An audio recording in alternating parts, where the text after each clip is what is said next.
Welcome to the quarterly meeting of the California Interagency Council on Homelessness. Thank you, council members, for being here and members of the public. My name is Julie Lowe, and I have the pleasure to serve as the Executive Officer for Cal ICH, and I'm calling this meeting to order. A few reminders before we begin. This is a shorter meeting, and we will try to keep this meeting to 2 hours. Also, council members should have received the council materials ahead of this meeting, and they are also posted to our council webpage ahead of the meeting. We appreciate department staff who pull together their updates each quarter. Although they are not heavily discussed during this meeting, we do see amazing progress being made in many state programs and departments, and we encourage members of the public to please access those through the Cal ICH website. With that being said, let's get this meeting started. The California Interagency Council on Homelessness is hereby called to order on this day, September 1st, 2022 at 2:04 p.m. Will Cal ICH staff member Giselle Sanchez please call the roll? Yes, I will call the roll. Council Co-Chair Lourdes Castro Ramirez. Present. Council Co-Chair Mark Galley. Present and good afternoon. Councilmember Kathleen Allison. Present. Councilmember Tomas Aragon. Present. Councilmember Stephanie Clendenin. Present. Councilmember JC Cooper. Present. Councilmember Susan Damaris. Present. Councilmember Mark Ghilarducci. Councilmember Vito Imbasiani. Councilmember Kim Johnson. Present. Councilmember Tina Johnson Hall. Present. Councilmember Veronica Lewis. Present. Councilmember Tamika Moss. Councilmember Mindy Parsons. Present. Councilmember Tim Rainey. I'm present for Tim. Sandra Hamame. Thank you, Sandra. Councilmember Nancy Robles. Present. Councilmember Rebecca Ruan O'Shaughnessy. Councilmember Tony Tavares. Present. Councilmember Gustavo Velasquez. Present. Councilmember Joe Xavier. Anna Acton, present for Mr. Xavier. Thank you, Anna. All right, we do have a quorum. We may continue with this meeting. Julie, would you like to give instructions for members of the public? Sure thing. Before we move to our agenda items, I have just a few logistics to go over to help the meeting run smoothly today. I would like to remind all members of the public that we will take public comment before any council action item and on informational items as time allows. We will also provide time for general comments at the end of the meeting. To help with our meeting stay on track with time, please make sure any public comments are related to the current item being discussed or wait until the open general public comment period. We will allow for a maximum of 2 minutes for each comment to keep us on schedule. Based on input from our prior meetings, we did extend from 1 minute to 2 minutes, and we'll be displaying a clock to assist with those giving public comment with timing. We will also verbally remind people once they have reached their 2 minutes to please conclude their comments. Giselle, please provide any further instructions you would like for giving comments. And I will note that Council Member Tamika Moss has also joined. Thank you.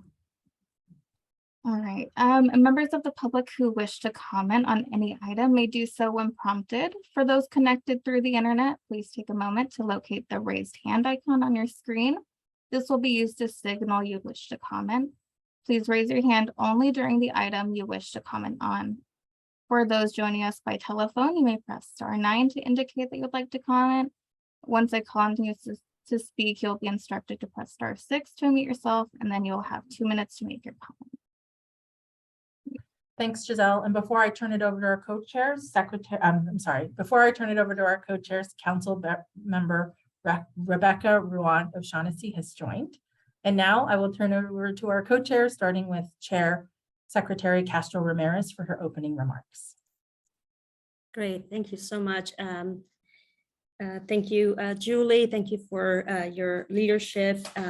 And of course, thank you, Giselle, for helping us come together and coordinating a lot of moving parts. Welcome, council members and members of the public. Thanks for joining us for this meeting in a virtual setting. Good to be together, Secretary Galley, to co-chair this meeting. And also a big welcome to our newest council member, Tony Tavares, Director of Caltrans. Great to see you last week in LA. We're so happy to have your expertise and your leadership on the council. Since our last meeting in May, much has happened. We're in a new fiscal year with another historic housing and homelessness budget. Thanks to the legislature and Governor Newsom, we have $10.6 billion for housing over 2 years and $11.2 billion for homelessness over multiple years. With these resources also come the collective responsibility to make efficient use of this funding while also using data to measure our successes and also lifting up the stories of impact and success.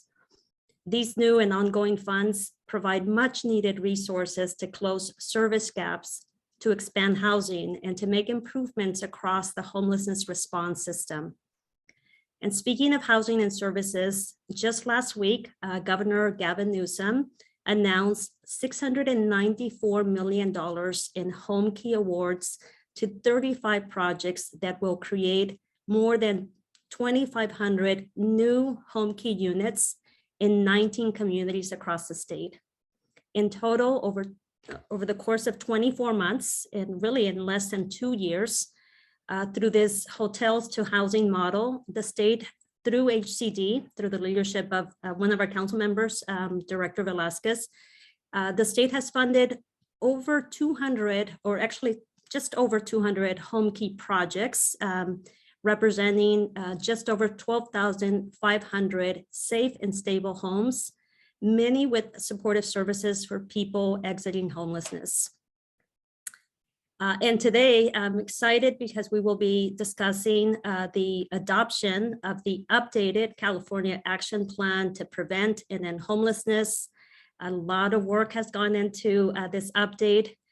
This annual update is the result of deep input from all of the council members that are represented here today, all of the council departments that are also part of Cal-ICH, the lived experience advisory boards across the state, members of the public, and several other stakeholders.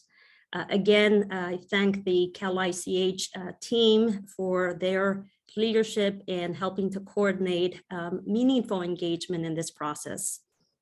I'm excited also, of course, to see that the state plan reflects solutions to homelessness that are at the intersection of housing, human services, and healthcare.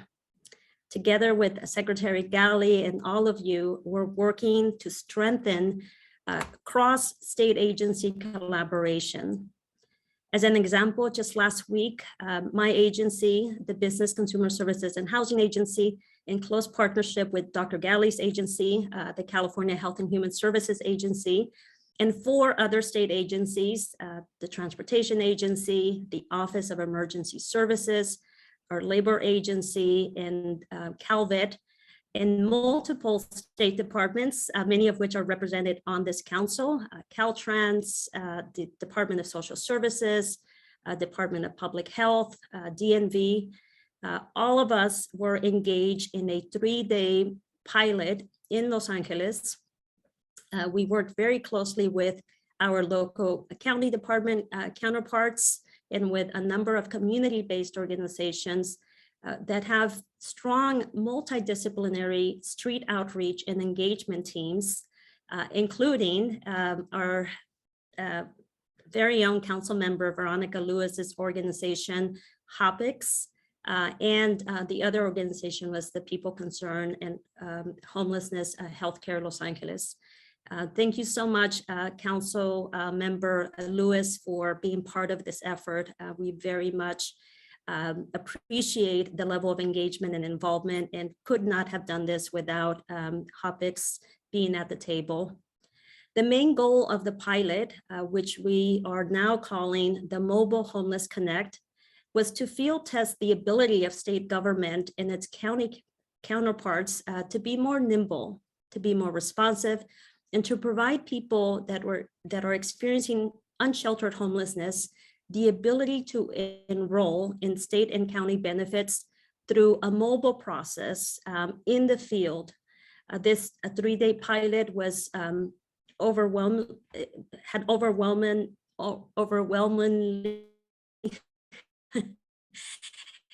it was successful. Let's just say that. Served more than 100 clients in a matter of 3 days at multiple encampments in downtown LA and in South LA, connecting over 100 people to a package of state and county services like birth certificates, the California ID or driver licenses, Medi-Cal, CalFresh, General Relief, also assisted with enrollment in CalWorks, or also enrollment in unemployment and disability benefits. And thanks to public health, we were also able to provide COVID-19 and monkeypox vaccinations. I firmly believe, and I think this is shared by many of you, that it's important for us to meet individuals experiencing homelessness where they are at, instead of requiring them to seek out and travel to government offices for the services that they need. We know that even when people are aware of the services that are available to them, it's often difficult to get to those services, if not impossible. To travel to these locations takes a lot of effort, and if we are looking at ways to minimize barriers and to address quick connections and support to housing, we need to ensure that we're doing everything possible to have individuals access the basic documents that are required to open the door to apply for affordable housing options. So thank you to all of the agencies and state departments that were part of this effort. We are working closely with the Office of Emergency Services to assess the impact of these 3 days, to learn from the pilot, and to explore opportunities to be able to bring to other communities and to scale. Finally, today, I'm also pleased to share with you all that the advisory committee of the ICH, that we're pleased to share that we have selected 31 members to serve on the Cal ICH Advisory Committee. As council members, as you all know, we are required by statute to create an advisory committee that will provide input and recommendations to this council. Cal ICH staff will be notifying these 31 members, and in the coming weeks, we will also be issuing an official announcement and acknowledging the members that will be serving on this advisory committee.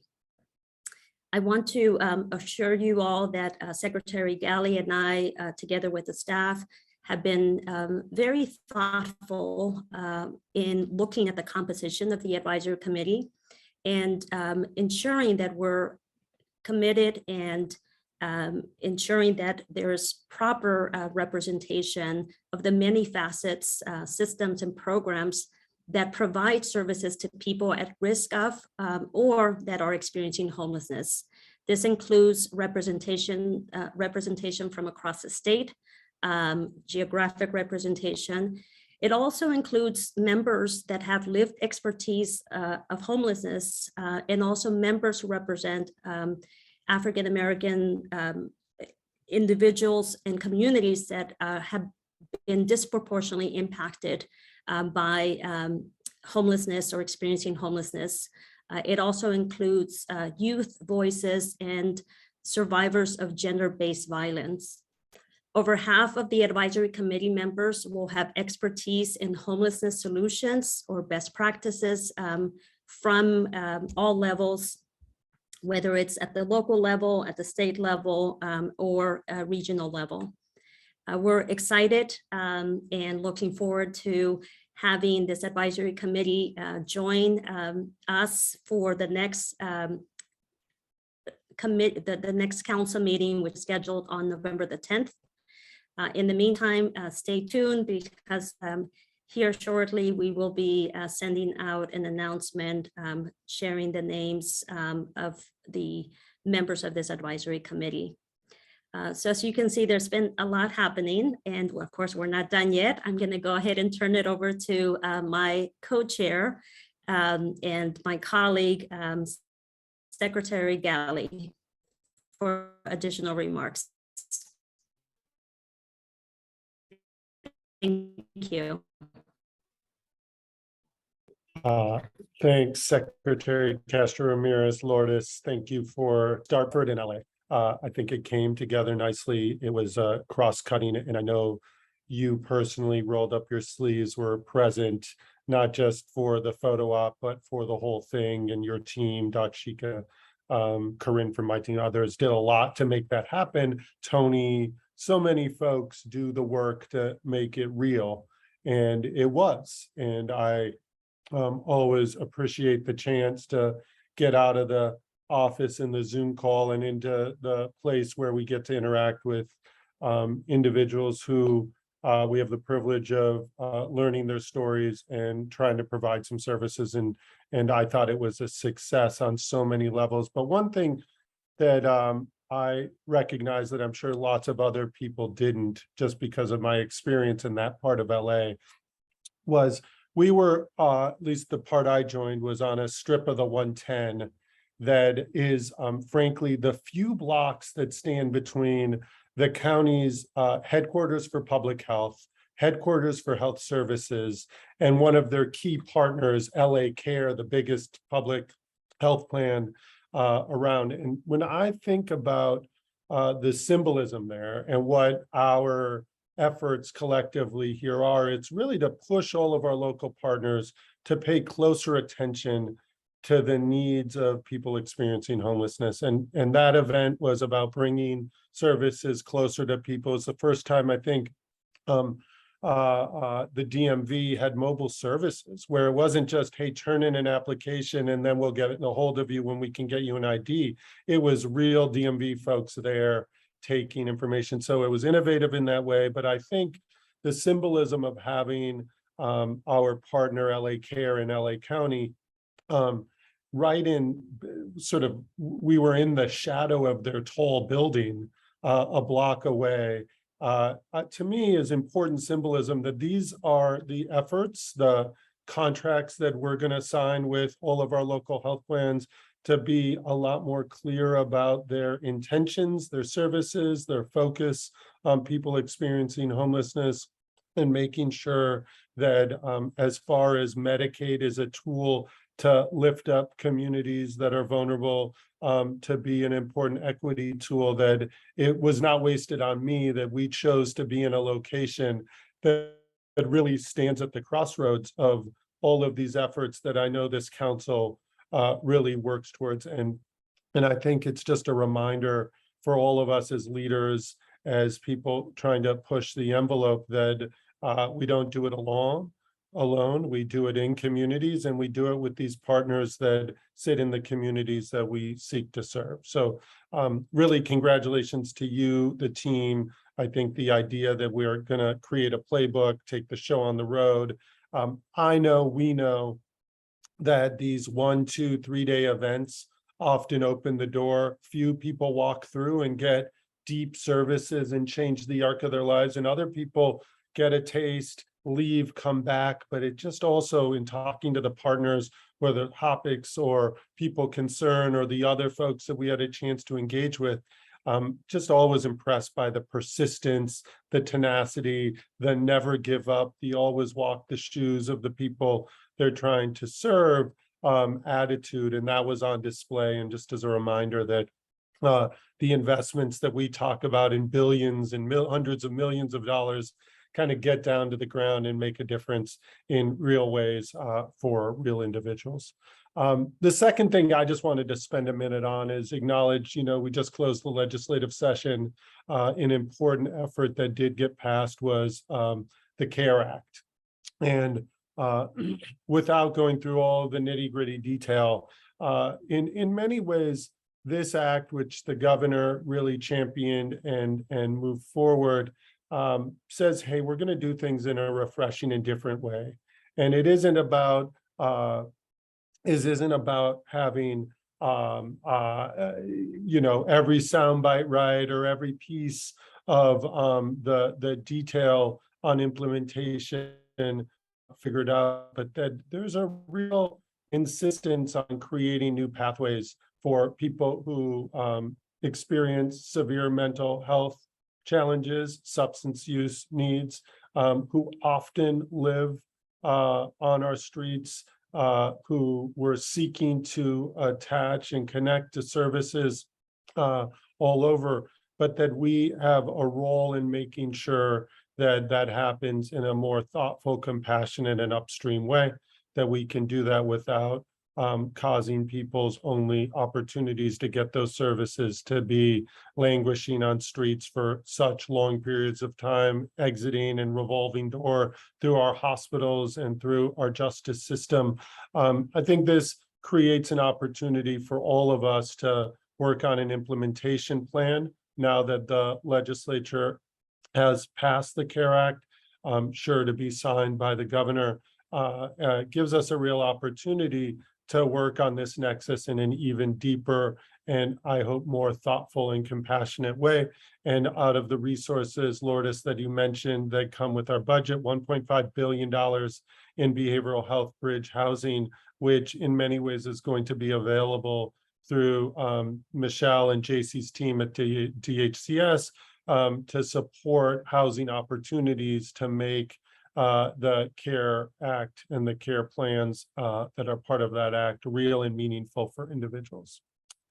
So I know many of us are seeing today in this moment as the beginning of the hard work, the real work on thoughtful, person-centered, compassionate implementation, recognizing the potential challenges and the opportunities to move us forward with an equity anchor to do this in a way that, frankly, I believe only California can do.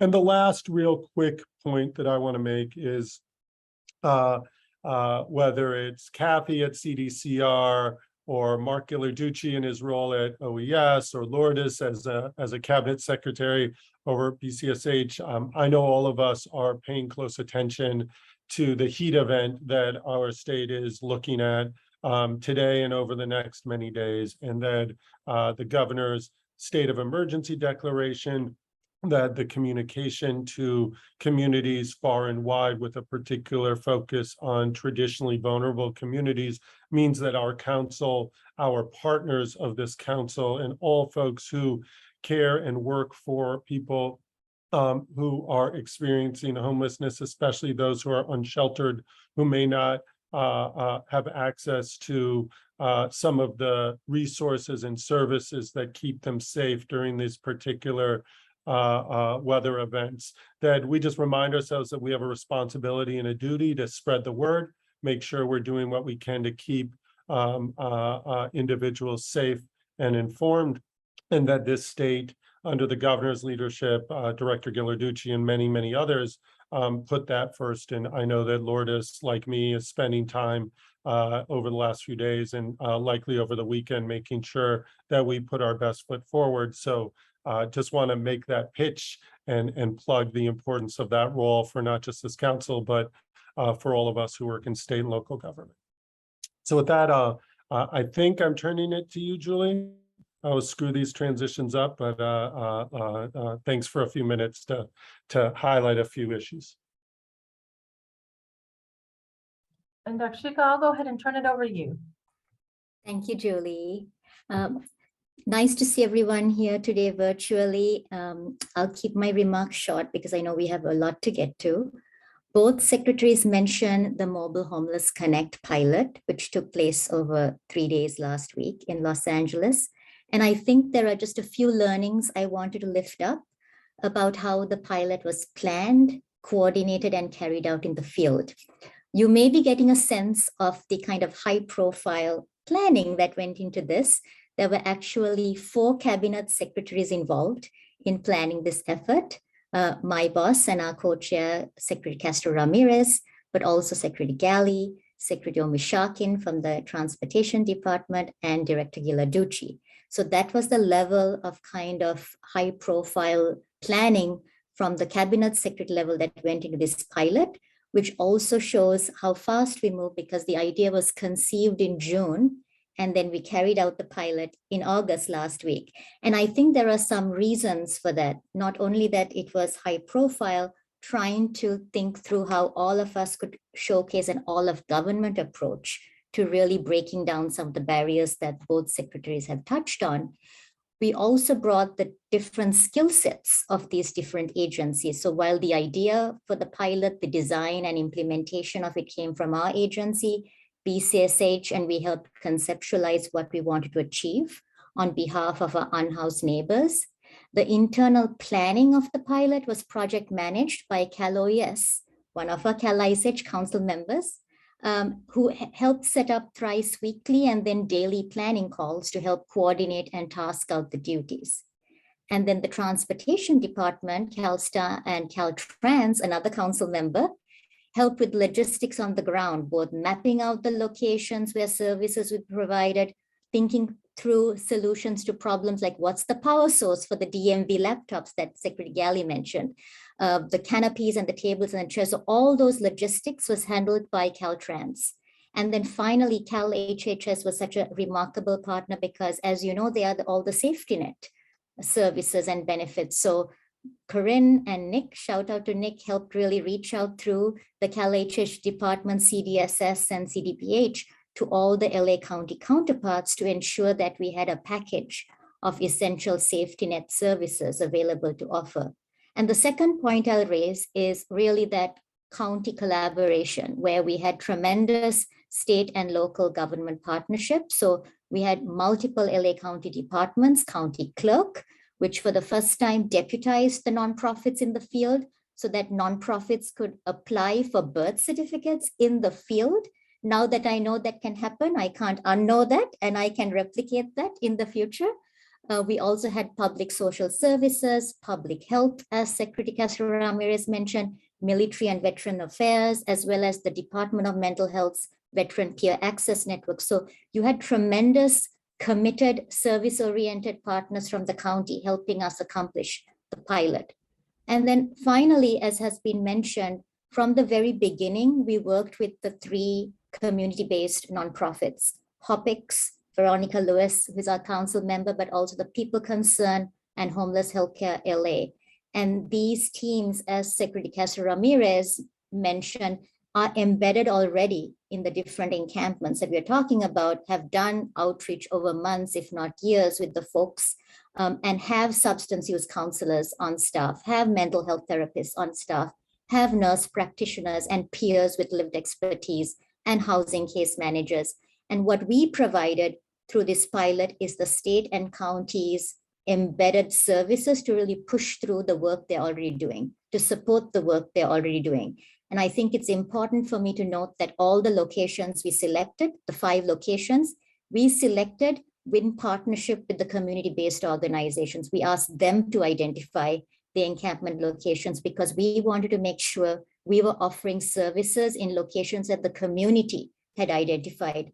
Dr. Galley, I think it is ironic that you mentioned LA Care being there, because what I would love to see now, as we're working on the after action report and looking at replication, is how do we make this not another event? How do we make this standard practice? This should be standard practice that local and county governments have mobile units that can deploy when a community member seeks them, whether it's a nonprofit in the field, LA Care should be funding it through the managed care organizations. And I think there are lots of opportunities around replications and modes of replications, not only at encampment locations, but also we can test this model at shelter sites, at rehab facilities, at home key sites that operate as interim housing.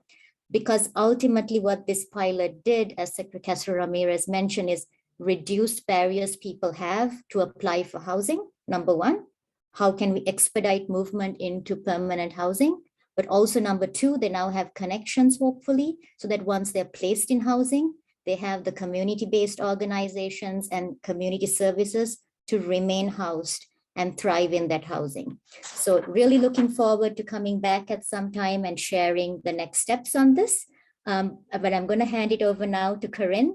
And thank you, Corinne, again for your invaluable support with the pilot last week, and look forward to hearing your updates. Great, thank you so much, Dakshika. Hi folks, Corinne Buchanan. I serve as our Deputy Secretary for Policy and Strategic Planning at Cal HHS. Happy to be with you today. I will just say one thing about Global Homeless Connect because I cannot help myself, and that is a shout out to Dakshika for her leadership in this event and for leading with compassion and a trauma-informed approach. So thank you so much, Dakshika. I want to do a quick update on what is the California statewide survey on people experiencing homelessness. This is a survey that's being conducted by the UCSF Benioff Homelessness and Housing Initiative. It's a study that's happening in collaboration with our agency. I should say we commissioned this study in collaboration with UCSF, and it aims to inform state policy in order to prevent and end homelessness in California. And I should say this is not about recreating the point in time count, but it's instead about using more in-depth person-level survey data and in-depth interviews to achieve a couple of goals. Among those is being able to better understand both the characteristics as well as the experiences of adults experiencing homelessness in our state. It's also a goal is to help to understand the immediate precipitants of homelessness, of course, is key to helping us understand how to prevent homelessness, and also to understand the barriers to exiting homelessness and obtaining housing. And then lastly, it's also designed to help us understand the impacts on COVID-19 pandemic on homelessness across the state. So the way that we're accomplishing this is by using representative sampling to be able to better understand and generalize across the state. We're surveying in 8 representative counties. So we've got 4 large, predominantly urban counties, 2 in northern and 2 in southern part of the state. We have 2 mid-sized counties, both exurban and also large semi-rural counties. And then we have 2 predominantly rural counties. And UCSF is doing a really fantastic job of very carefully to be able to identify a representative sample of the total adult population. So both single adults and adults who are living in families. They're doing this, this work in a variety of venues. They're doing it in service provision settings like shelters or showering stations. And they're also visiting folks who are living in an unsheltered setting. They're doing this work in both English and Spanish and using multiracial study teams. They're also being really thoughtful about how to identify populations that could be systematically understudied, particularly people who are undocumented, people who have experienced intimate partner violence, and using different methodologies to be able to make sure that we don't miss those populations as we advance this work. The survey instrument itself is focused on a number of what I think are really important domains for us to drive policy that I thought you all would be interested in. The first is, as I described before, very focused on the barriers to rehousing that people are experiencing. Better understand how people are engaging in services, or frankly, how they are not being engaged in services. As we've talked about, we know there are unfortunately challenges associated with being able to access safety net services. We're seeking to understand incarceration or other interactions with the justice system. We're asking a number of questions about health status, health care utilization, including both physical and behavioral health conditions. We're looking at experiences of discrimination, violence, and victimization.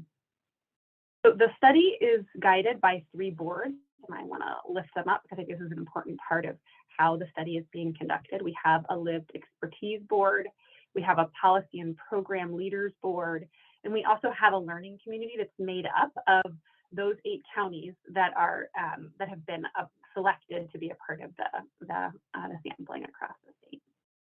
So we are making good progress. Of the 8 counties, we're about to finish up, UCSF is about to finish up their work in the 7th of the 8 counties. We hope to be completely done with the survey collection, the data collection process before Thanksgiving. And we can expect that we'll begin to share some findings before the end of this year of 2013. The information that we collect will be made publicly available, and we'll be certain to use this venue to help make sure that it gets out into the world.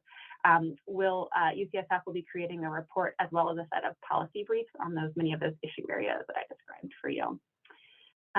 So I hope you all are as excited as I am to help us better drive good policy and understand the needs of people across the state in a representative way. And then one last thing I want to highlight for you all is some exciting recent grant awards that were made through the Community Care Expansion Program that's administered by our council member department, California Department of Social Services. So the Community Care Expansion Program, which I'll describe in just a moment, alongside its sister program, the Behavioral Health Continuum Infrastructure Program, which is administered by the California Department of Healthcare Services, are 2 infrastructure programs that were launched with the goal of expanding the brick and mortar and addressing historic gaps both in our behavioral health continuum and long-term care continuum. And these programs in particular have an eye towards serving seniors and people with disabilities, people who are justice impacted, people with complex behavioral health conditions, and people who are at risk of or experiencing homelessness. I can say that when we launched these programs, I was a part of looking across the country if there were any models that we could learn from. And I will tell you that there was nothing like what we're doing here in California. So we are really writing the playbook on these types of health and human services infrastructure programs. Happy to share that California Department of Social Services recently announced that 5 organizations were awarded a total of $47 million in the very first set of grant awards that are coming out of the Community Care Expansion funding, which will create more residential care options for seniors and adults with disabilities who are at risk of or experiencing homelessness. These are the first grants awarded to expand the facility capacity out of a total of $570 million, which will go towards expanding licensed residential care facilities, oftentimes known as boarding care facilities, as well as other community-based residential care settings like supportive housing and recuperative care settings. So in this round, we have awards going to the Bay Area Community Services to rehab an existing adult and senior care setting that is going to especially focus on behavioral health services. We have a funding that's going to the Alameda Point Collaborative for new medical respite beds. We have funding to Sanctuary Centers of Santa Barbara to both rehab and expand an existing setting that will provide permanent supportive housing for folks, again, who have behavioral health conditions. We've got a project going to Nevada County for new permanent supportive housing units that again will serve people with behavioral health conditions. And then lastly, Palm View Pleasant Living in Redlands, California to expand an existing residential care facility for the elderly. So the Community Care Expansion Program grants and awards will be posted on the Community Care Expansion website on a rolling basis until all of the funds are exhausted, and I'll be sure to put a link in the chat for folks who want to keep track of that.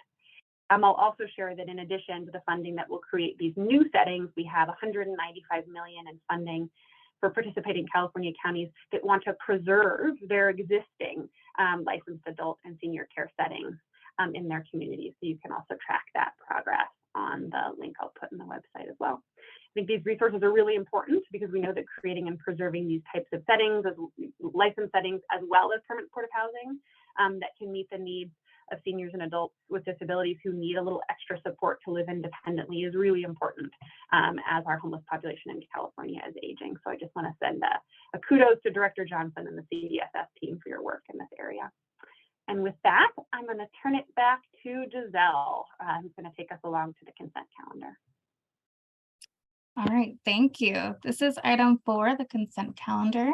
The consent calendar is for regular non-controversial items that need to be approved by the council.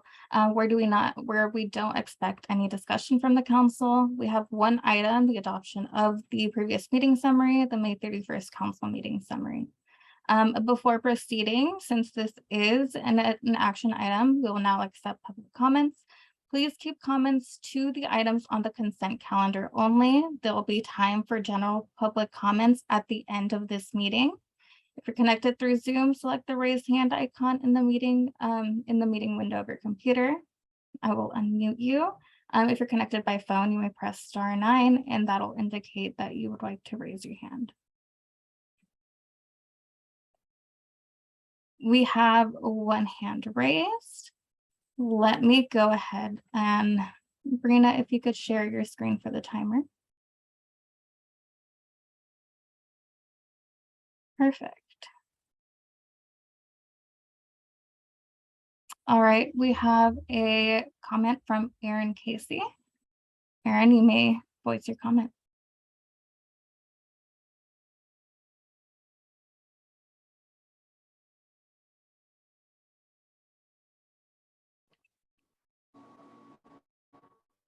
Hello. Yes. Hello. Hi. I have a question. So I actually am living in a shelter situation, and I do not feel like any of this, like it's helping at all. Like there's issues that maybe I could talk privately to somebody, but it's just I don't know. I just feel like that you guys have a good plan, but it isn't what is being enforced.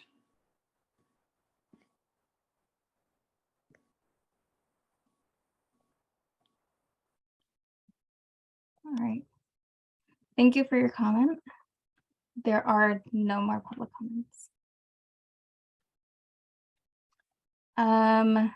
We can proceed to the next agenda item, which is, just one moment. We have approval of the meeting summary. I will facilitate whether the council would like to take an action on this. Do we have a motion to adopt the May 31st meeting summary?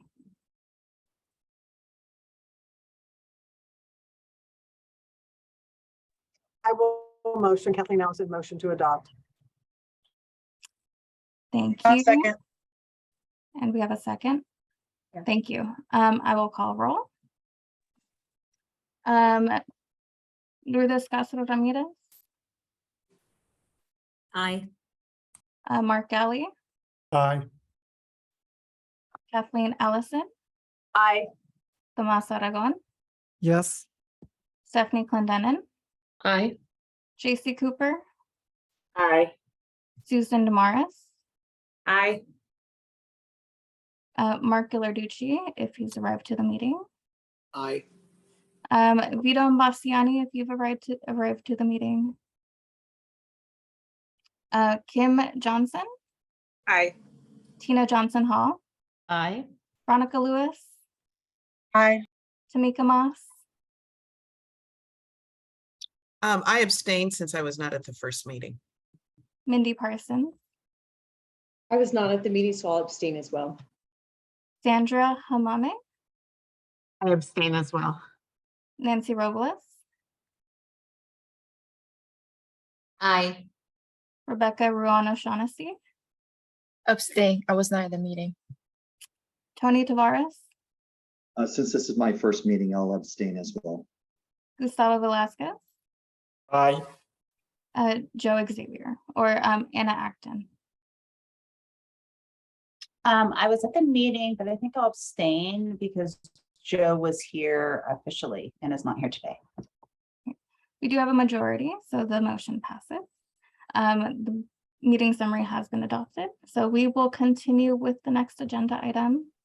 I will pass it to Co-Chair Castro Ramirez if you'd like to introduce this agenda item. Yes, thank you so much. This is agenda item number 5, or is it 5? Yes. first of all, I just wanted to mention to Aaron, the person that joined us during public comment. Thank you for joining us, and thank you for expressing your experience and perspective. We will follow up with staff to see how best to connect with you. This forum does not enable us the opportunity to have a conversation during public comment, but I just wanted to acknowledge that we were listening, and we will do our best to follow up.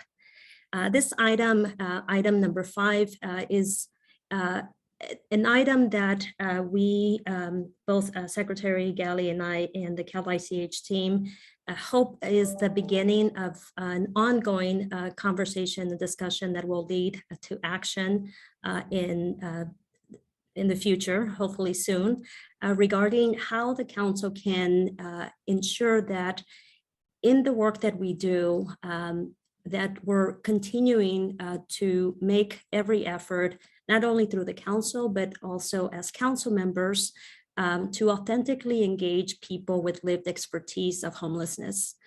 We know that the inclusion of individuals with lived experiences is vital to assuring that our shared objectives as a council are grounded in the perspective, the experience, and the solutions of the people that we're trying to serve.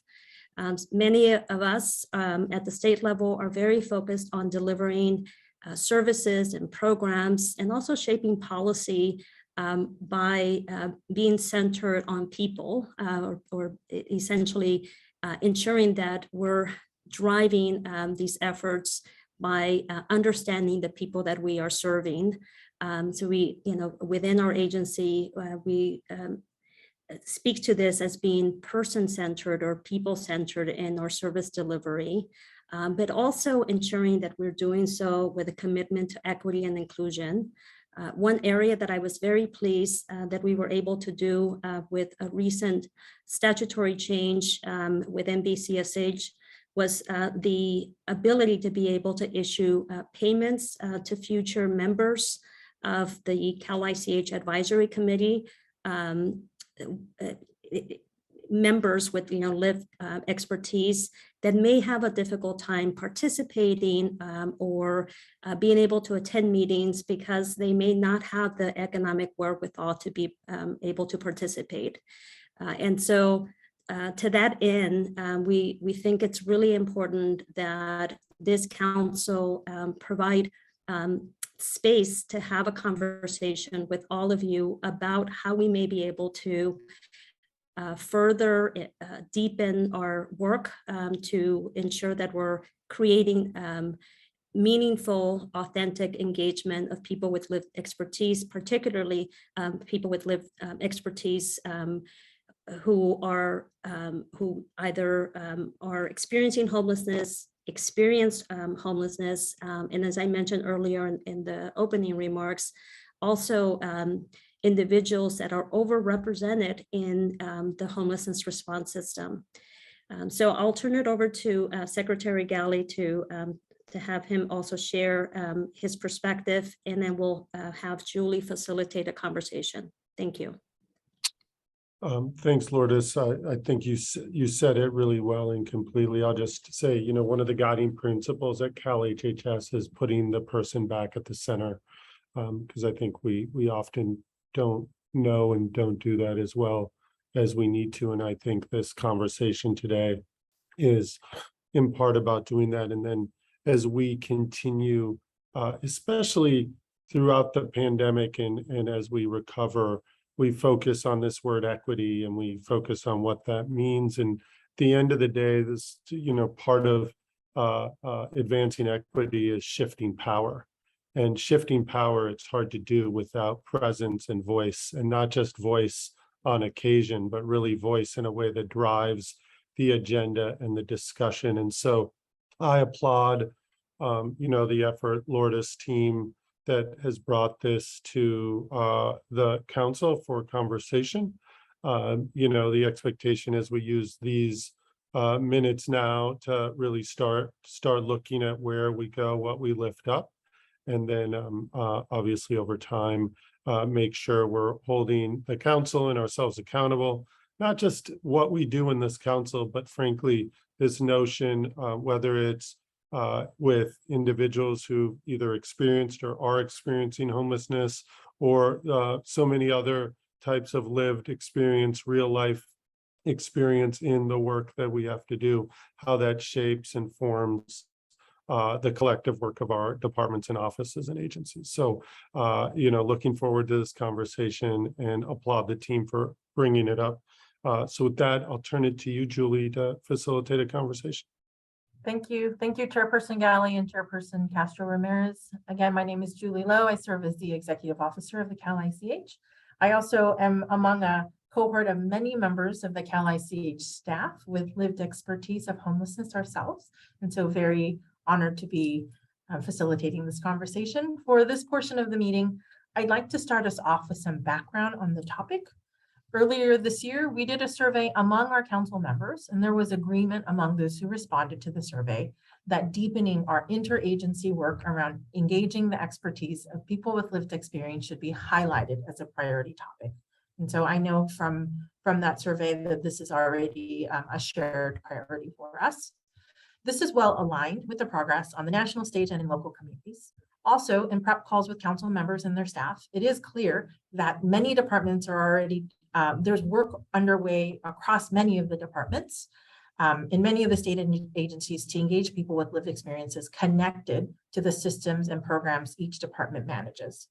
For our shared work through this council, this conversation is intended to specifically to explore the role of this interagency council to engage people with lived expertise towards improving the state's ability to serve people experiencing homelessness.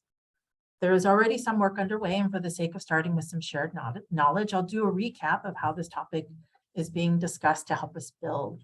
One example that came to mind when I was preparing for the meeting today is just very recently in a conversation with one of our council departments in service of the action plan, this department brought up that, while they do have lived expertise boards associated with their work, as a result of the discussion we were having here at the council, that they would then explore, do they also have individuals with lived expertise of homelessness represented? And so I know very much this is on people's minds. And to our council members, we will rely on your input to help guide our way forward as we collectively think about next steps. And I'm eager to get some background out of the way so we can just dive right in. So next slide, please. Since no one person can represent all experiences related to grappling with housing insecurity, homelessness, and the actually under-discussed topic of the long path back even after housing is resolved, it is important that programs, policies, and systems have ample expertise of all sorts. When we seek value and make decisions to reflect the perspectives of people who have direct experiential knowledge of homelessness, we do increase the likelihood that those we intend to serve are done so in ways that are most helpful to them. First, and broadly speaking, the staircase represents this. If we think about what authentic civic engagement, I think Dr. Galley was getting at this, means to us, and access to public services mean, there is a continuum. Some frame it as a ladder or a continuum that is about power. On one end are those actions that we tend to think of as outdated, where no real participation or input happens. And then it ranges to actions that are taken or perhaps may be perceived as inauthentic. And on the other end, where we strive to be, is true partnership, and shifts in power and decision-making must happen in order for that to be realized. This conversation is going to help us start thinking about where we might be as a council and the ways we might keep nudging forward on that continuum towards, with our goal being true partnership in multiple ways. Second, we must always factor that the nexus of structural racism and homelessness means that we must pursue this topic as it is one of the pathways towards true racial equity. And finally, third, there's no one type of person that is best suited to provide lived expertise, or even one kind of input, or even one type of project or program or issue that is appropriate. And rather, we must find many ways to match the plurality of experiences, identities, needs, communities, individual experiences that are so different. We have 7 key principles and practices enumerated in our action plan. One is specifically about seeking and valuing lived expertise. And in order for us to achieve a state where we are actively living these principles, we are required to grapple with how to continue to deepen our work. Next slide, please. So what do we mean by incorporating lived expertise? While not exhaustive, this is one way to think about it. I think lots of folks talk about this in a lot of different ways. So definitely want to raise the caveat that this is not the only way, but for the sake of having something a little bit more concrete. While not exhaustive, one way to start thinking about this is to break the issue down to consider a range of possible ways. Here I've listed several types of roles, ranging from peer support and staff to support people navigating services or acting as a translator.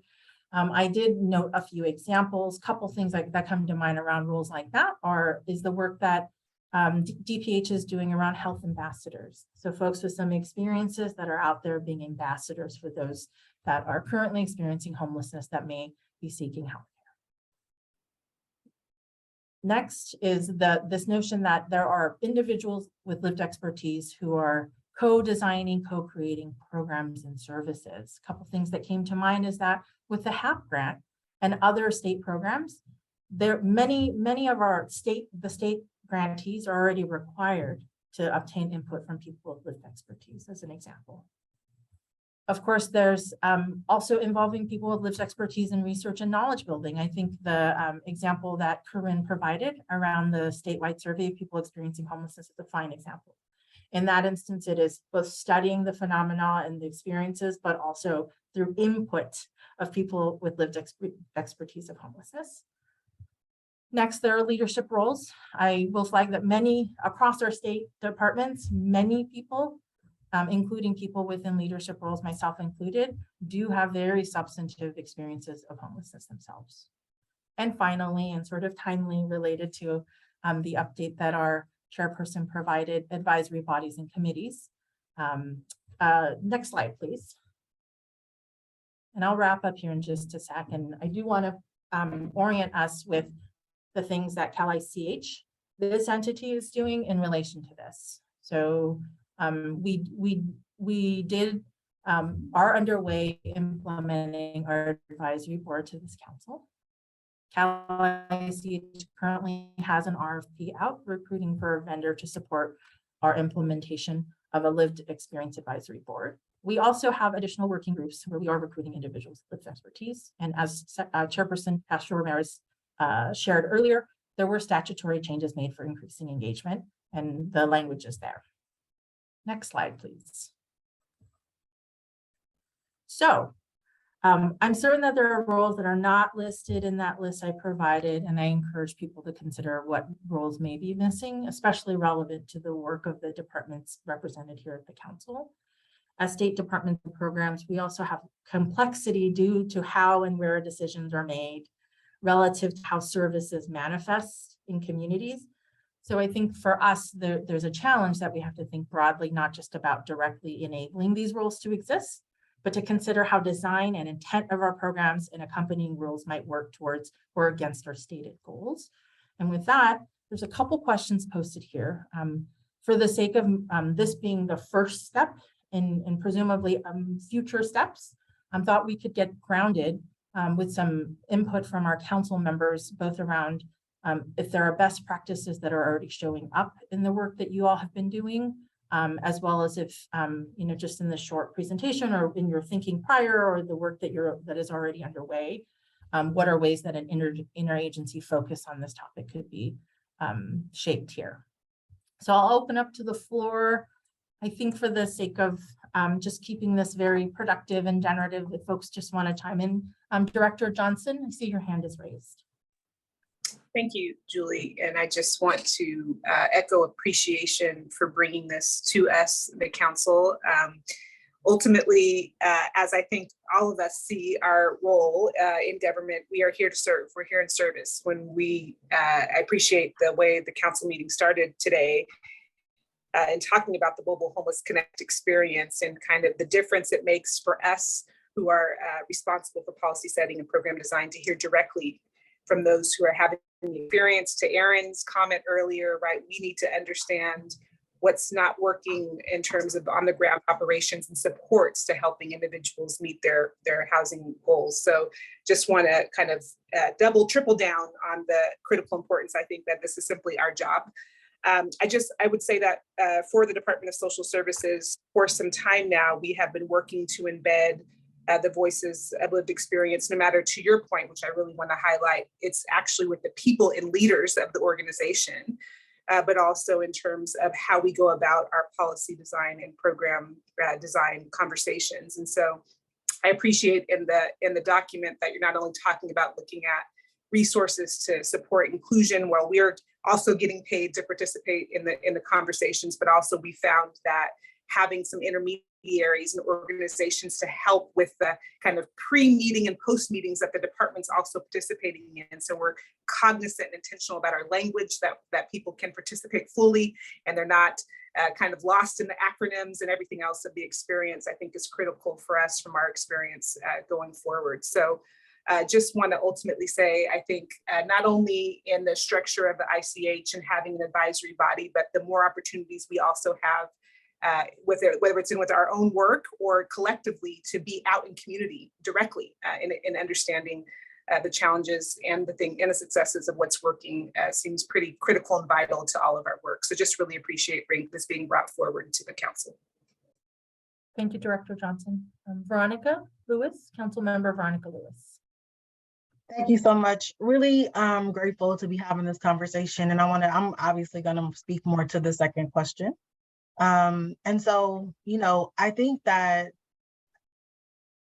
our council, and obviously in tandem with the Cal ICH staff, really has an opportunity to set the tone and create a framework for the different levels of engagement. So some of the documents that were shared obviously talk about formal structure, some are more informal. So when you hear, our department heads talk about being able to engage, I think that's really important. But there's different levels and there's power dynamics and there's at what point are folks with lived experience engaged, right? And so even when I think about HAP and I see the word input, which, quite frankly, we've spent months on doing this, now tell us what you think, and there's not really opportunity for shifting versus shared exploration, discovery, development, and then there's, something in between. And so I think that in terms of how we're looking at it from this perspective, where we have all these disciplines and domains at Cal ICH, I think that it would be helpful if we can work with your team, Julie, to figure out what is the matrix, right? So this is like bare minimum, right? Like we've done all the work, tell us what you think, and maybe some things will change if you scream loud enough about it. All and everything in between up to levels of leadership, right? If folks with lived experience being a part of leadership or actually sharing in some of the power and everything in between and figuring out what that looks like. And having the departments that are represented on this body do some work to analyze where they are and make decisions about whether or not it's appropriate for them to move up, right, on that matrix or not, or whether or not it's reasonable. But the other thing I think that's critically important for me, especially since there's some language for HAP already, that the local jurisdictions are held accountable for improving and moving along that matrix, right? If they're all the way at the bottom of kind of like, we check this box, as opposed to meaningful contributions and engagements that actually influence policy decisions, resource allocations, and all the other things we're trying to talk about. So I think that really setting a framework for these are the different levels based on all the research and best practices and starting to do analysis at the department levels around where are we and what do we want to move towards is a piece that's missing here. And I think we'll just continue to have conversations without really being able to measure tangible enhancements in this area if we don't have some kind of starting point. Thank you, Councilmember Lewis. Councilmember Juan O'Shaughnessy. Thank you so much, Julie, for this opportunity. I think this is a very, very important topic, and I'm so glad that it's making it to our agenda. I continue to think about the phrase of nothing about me without me. And how do we include, right, the people we intend to serve at the center of it, and not just getting an involvement or check the box type of process, but have them lead the work, right? Have them lead the work, have them support the work, and in the end, have them validate the work, right? So I think about in the community college space, this is at the core of our equity agenda evolution. So when we think about, we all know what equity means, right, in theory, but what does it really mean in the day-to-day work? And for us, it's about turning it to our students and really understand who our students are, right? So for example, 70% of our students are students of color. And if we have a structure that's set up for an average, white student, and then say the rest of you will have to jump through hoops to belong in our system, then the structure has failed, right? Because we don't understand who we're serving. So like really understand the students and the people who we're serving is helping us to really shift from our institutional structures to focusing on the people, right? So that really helped us really identify the friction points and then dive a little deeper to say, is this a access issue? So we just increase access, or is this a structural issue that we really need to dismantle the structure and rebuild the structure that's equitable for everyone? So that process has really helped us have really also forces probably normalize, like force and then normalize these kind of cross-unit, cross-section collaboration. Because once you have the problem, you realize, and then it's based on people, then you realize it's how nuanced it is. So all these programs have to come together and say, why are we designing the programs the way we design it? Is it because it's convenient for us, right? Bureaucrats, right? Getting the funding, it's easier for us to administer. But at the end of the day, if it creates friction point, pain points for people who are experiencing it, then we collectively have failed. Even though we individually might say this program is successful, but at the end of the day, if we're not resulting in a good experience and interaction, impact for the people who, at the end of the day matter, then we need to really think about how to restructure that. So we at the chancellor's office or at the community college system is really thinking about that, right? And that kind of shifting of orientation has allowed us to really look at areas that we haven't done previously. So I really think about opportunity for this council for that lived experience piece is really have the population again to lead the work, inform the work, support the work, and at the end of the day, also validate the work. Right. So for the previous caller, Erin, right, she kind of alluded to that, right? This is all good, but I don't know how that impacts me. So let's think about how we can do that and connect the dots. Thank you, Council Member. Council Member Tamika Moss. Thank you so much, Julie, and everyone for bringing this topic. I really agree with what my colleagues have said so far. I guess I just wanted to offer a couple of points. The first is about sort of what Councilmember Lewis was talking about in terms of the stage of engagement for people with lived experiences. I think what we're talking about first is representation, but what we really need to talk about is how, in fact, the ways in which we administer programs and services at each level of government changes because of the perspective of people with lived experiences. Having worked in government for a really long time, our systems are inflexible. They are not responsive. They are not able often to integrate feedback based on people's experience with those systems in a way that delivers a different outcome for the consumer. So I think it's really important for us to not just think about how the voice of folks with lived experiences informs our work, but how are we able to shift our bureaucratic policies, the ways in which our systems and programs operate to deliver something different to the folks. And I think both Secretary Ramirez and Gally talked about the mobile services pilot. We've seen those pilots before, and what is often great about them is that they are timely and responsive to people's immediate needs. And government doesn't necessarily function that way when we're at scale and size, both at the state, county, and city levels. So I think there's a way, if we're engaging people with lived experiences and they're telling us how difficult it is for them to navigate the various systems that they have to experience in order to resolve their housing crisis, I think our work as a council, and frankly, our work as a community, is to figure out how we enable streamlining and efficiency in delivering what people are asking of us, because I think that ends up being the breakdown. And We hear their voices. We may even be informed by their ideas and our policies, but the implementation is really difficult to deliver. Thank you, Councilmember Moss. Councilmember Taveras? Thank you very much. First, just wanted to thank Secretaries Castro Ramirez and Gali for their participation last week in the Mobile Homeless Connect.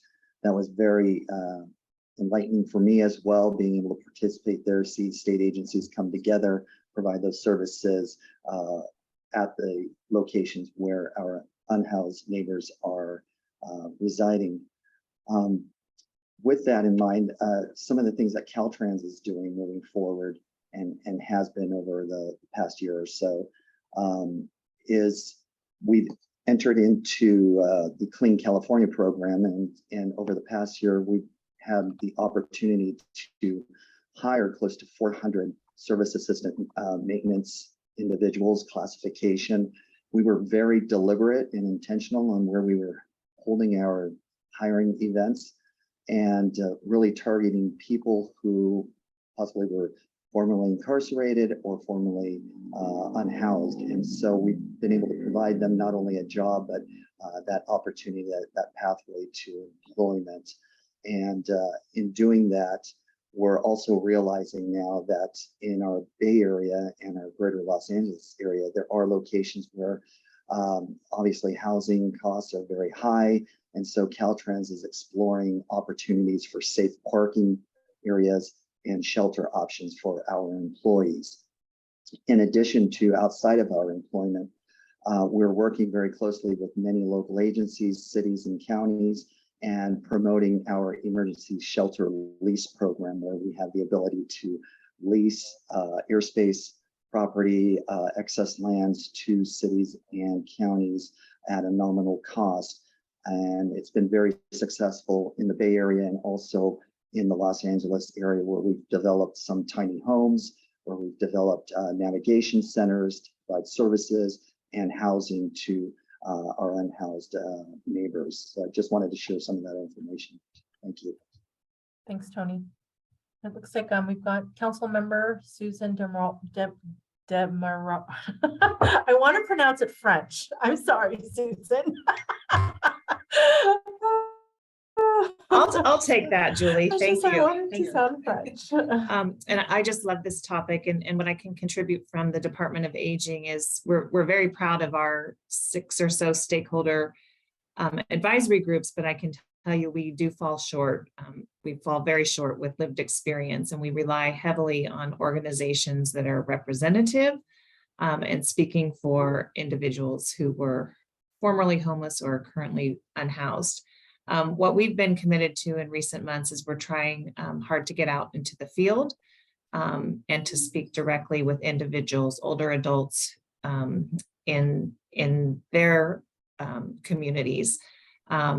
We were with Sacramento County last week at Loaves and Fishes, talking with a gentleman who had been 70-year-old gentleman who was living in a family home and fell behind on his payments and was homeless for the first time. And it was, you know, a big aha for us to learn that many of the services that we think are well known, even to an individual who was part of an agency, were unknown to him. So we were able to connect him with adult protective services and link him there. That's just one individual. We also are committed to joining in the opening of some new communities as they're opening. And I really appreciated, you know, the opening of the meeting to learn about what happened last week. It was very exciting to witness. And so to be very close to the work and to the individuals who are making these new projects and communities possible. So the leaders in the community, but also the individuals who will be living there. And then we're very excited. You can see from my screensaver, there's a big event coming up, California for All Ages and Abilities, to kick off the next 2 years of the Master Plan for Aging. And the way that we involved lived experience is we produced a video, and we met with individuals who were formerly homeless in their current residences. And we have been able to include their perspectives through a video that we developed. So we're attuned to this, but I really appreciated the prior slide. There are definitely gaps in our work that we can improve upon. So thank you for this topic today. Thank you, Council Member. And Council Member J.C. Cooper. Good afternoon, everyone. Thank you for such a great discussion. I think there's two things I'll point out that the department's currently working on in this space, and then some food for thought, really adding on to some of the comments of other members. The department is in the process, really led by our director, Michelle Boss, to create a consumer advisory committee in one of the populations we are currently focusing on for recruitment for that particular advisory committee is people with lived experience in homelessness, especially given the expansion of many of the services and supports that we are creating. We just think it is a critical component, and really I'm happy that we're having this conversation as a council today, and think it's really critical that we are incorporating that voice into the work that we do. Clearly, we have a lot of work to do based on some of our public comment today. And I think that's why we're all here committed to working on that. We also were able to get approved in the budget a position for a leadership position here at the Department of Healthcare Services around people with experience working with individuals with experiencing homelessness and housing. So we will actually be posting that shortly. We're trying to get it out, and I will be sharing it with this group so we can get it out to all the right people. It will be a statewide recruitment to have that experience here at the department to help lead the work and to make sure we are appropriately engaging not just with providers and community-based organizations, but people with lived experience to inform our policy and shape it in the future. So that was a great accomplishment for us in the budget to get that position approved. We're excited about that. I say that with it, all of the pieces for this next piece, however we end up fully engaging people with lived experience on this council, I think we need to be ready. And I think this is many of the comments made by members before me to actually take that work into action, because there's nothing worse than listening, getting feedback, and then not taking actionable steps to make changes. And so I think that is going to be something we will have to keep ourselves accountable to as we get this feedback and think about it, because as many have said prior, our systems can be slow to change of this type of nature and magnitude. And so I really think we need to challenge ourselves as we engage individuals to make sure we're willing to ask the hard questions, push those types of pieces, because I think that will be the biggest challenge for all of us at this table today. Thank you, Council Member. Anna Acton, appearing for Council Member Joe Xavier. Hi, thank you. Yeah, thank you. So thank you for this conversation. It is so great to hear the work that we're doing and really the focus on lived experience. I mean, from a person-centered perspective, right? It's easy to think we know what the solutions are and what's going to make sense, but we know that individuals are going to be the best ones and know what's going to actually work from them. And so getting them engaged in every level of process and being open, like some of you have said, on taking in that input and changing policy and implementing things in a way that's going to make sense. I feel like we're really at an exciting time on this. And I wanted to share with you at Department of Rehabilitation, we have multiple different consumer advisory bodies. And so we've really been leaning into both the recruitment side for our advisory bodies, as well as like how we review applications to ensure that these advisory bodies are representative of the diversity of the state and include individuals with a variety of lived experience. So some of the lens that we look at is disability, diversity, and representation. Age, right, from youth with disabilities to older adults and everywhere in between, geographic areas that they live, whether it's rural or urban communities, because we know they have their own unique different challenges.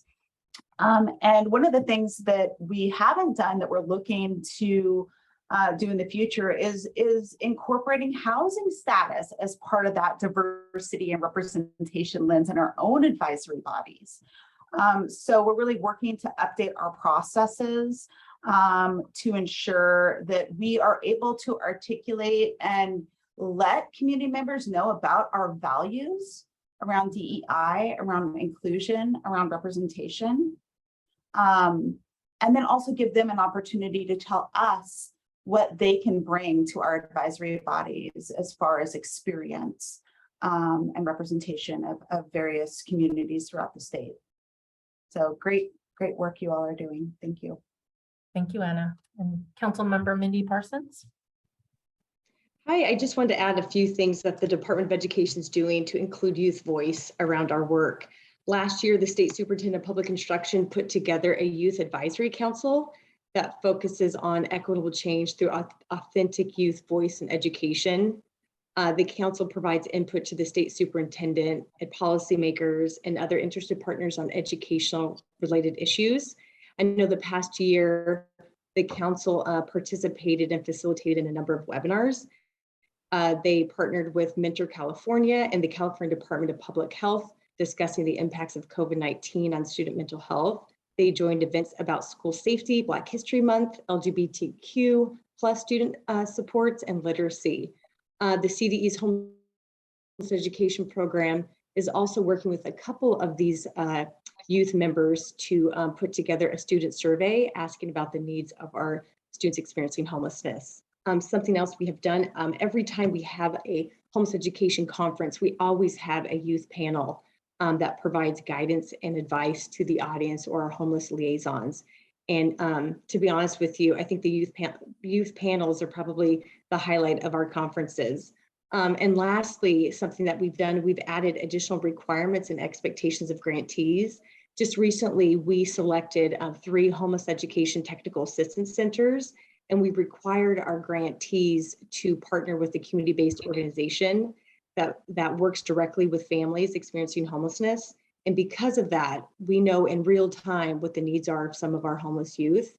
And so we can provide policies, guidance, things of that nature. So the department knows how important it is to get student voice, especially from our students who are experiencing homelessness in the work that we do. Thanks.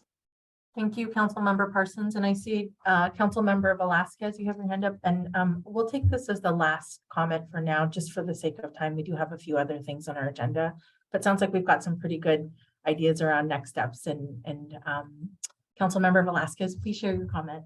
Yeah, thank you very much. I'll be quick. I'm going to come back to what Councilmember Moss was talking about in terms of how do we ensure that whenever we're engaging people with lived experiences, actually that translated to some literal changes in the way that we are administering the programs. And I say that because I noticed that my colleagues from the state were talking about, the different advisory committees and councils that they have. We have some of those.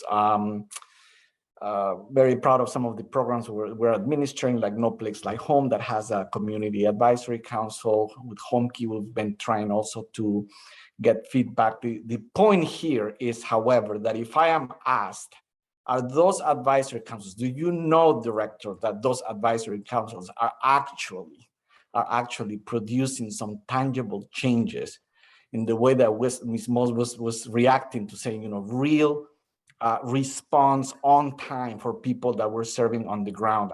Are those committees, is that feedback actually changing those guidelines, changing the criteria in which we're administering those programs? The answer will be unequivocally, no, I don't know. I don't know if that's happening. And so I think the opportunity for me from these conversations is to actually go back to see how we're using that feedback in order to be as flexible as possible to change the way that we are, working with localities, working with local governments to effectuate those changes. So just wanted to point that out. But I appreciate these are great ideas, and it's helping me a lot hearing the comments to go back to HCD and check on that work. Thank you, Councilmember Velasquez, and sort of, I think that's a really great segue into sort of what might be next for this conversation. I do want to defer to our council members on whether they have any sort of final comments to make about this. I think in terms of next steps, we'll want to take a look at this meeting transcript and take in the input that folks have been sharing here more thoughtfully. And I think in discussion with our council members, I would suggest that we bring back something for our next council meeting around actions. It feels like we're sort of at a shared place around a bend towards action.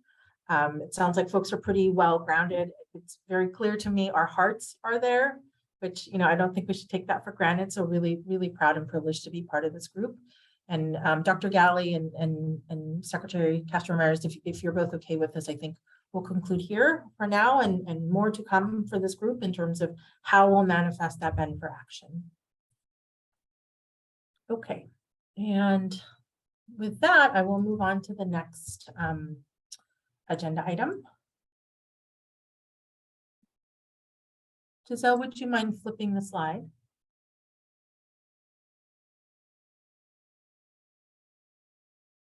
Okay. I'm going to get my bearings. Okay, so Dr. Galley, looks like you'll be introducing this agenda item and passing it back to me.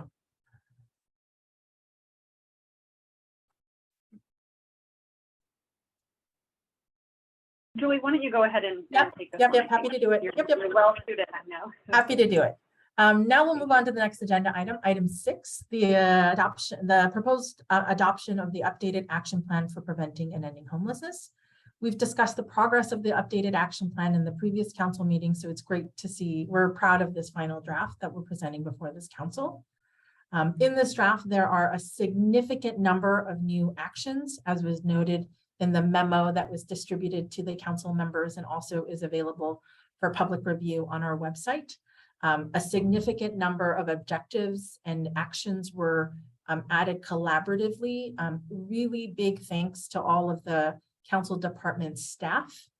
Cal ICH staff met with senior staff from nearly all of the departments 2 to maybe 10 times to draft, co-draft, nail down actions. And so this really is a product of a lot of collaboration at our Interagency Council.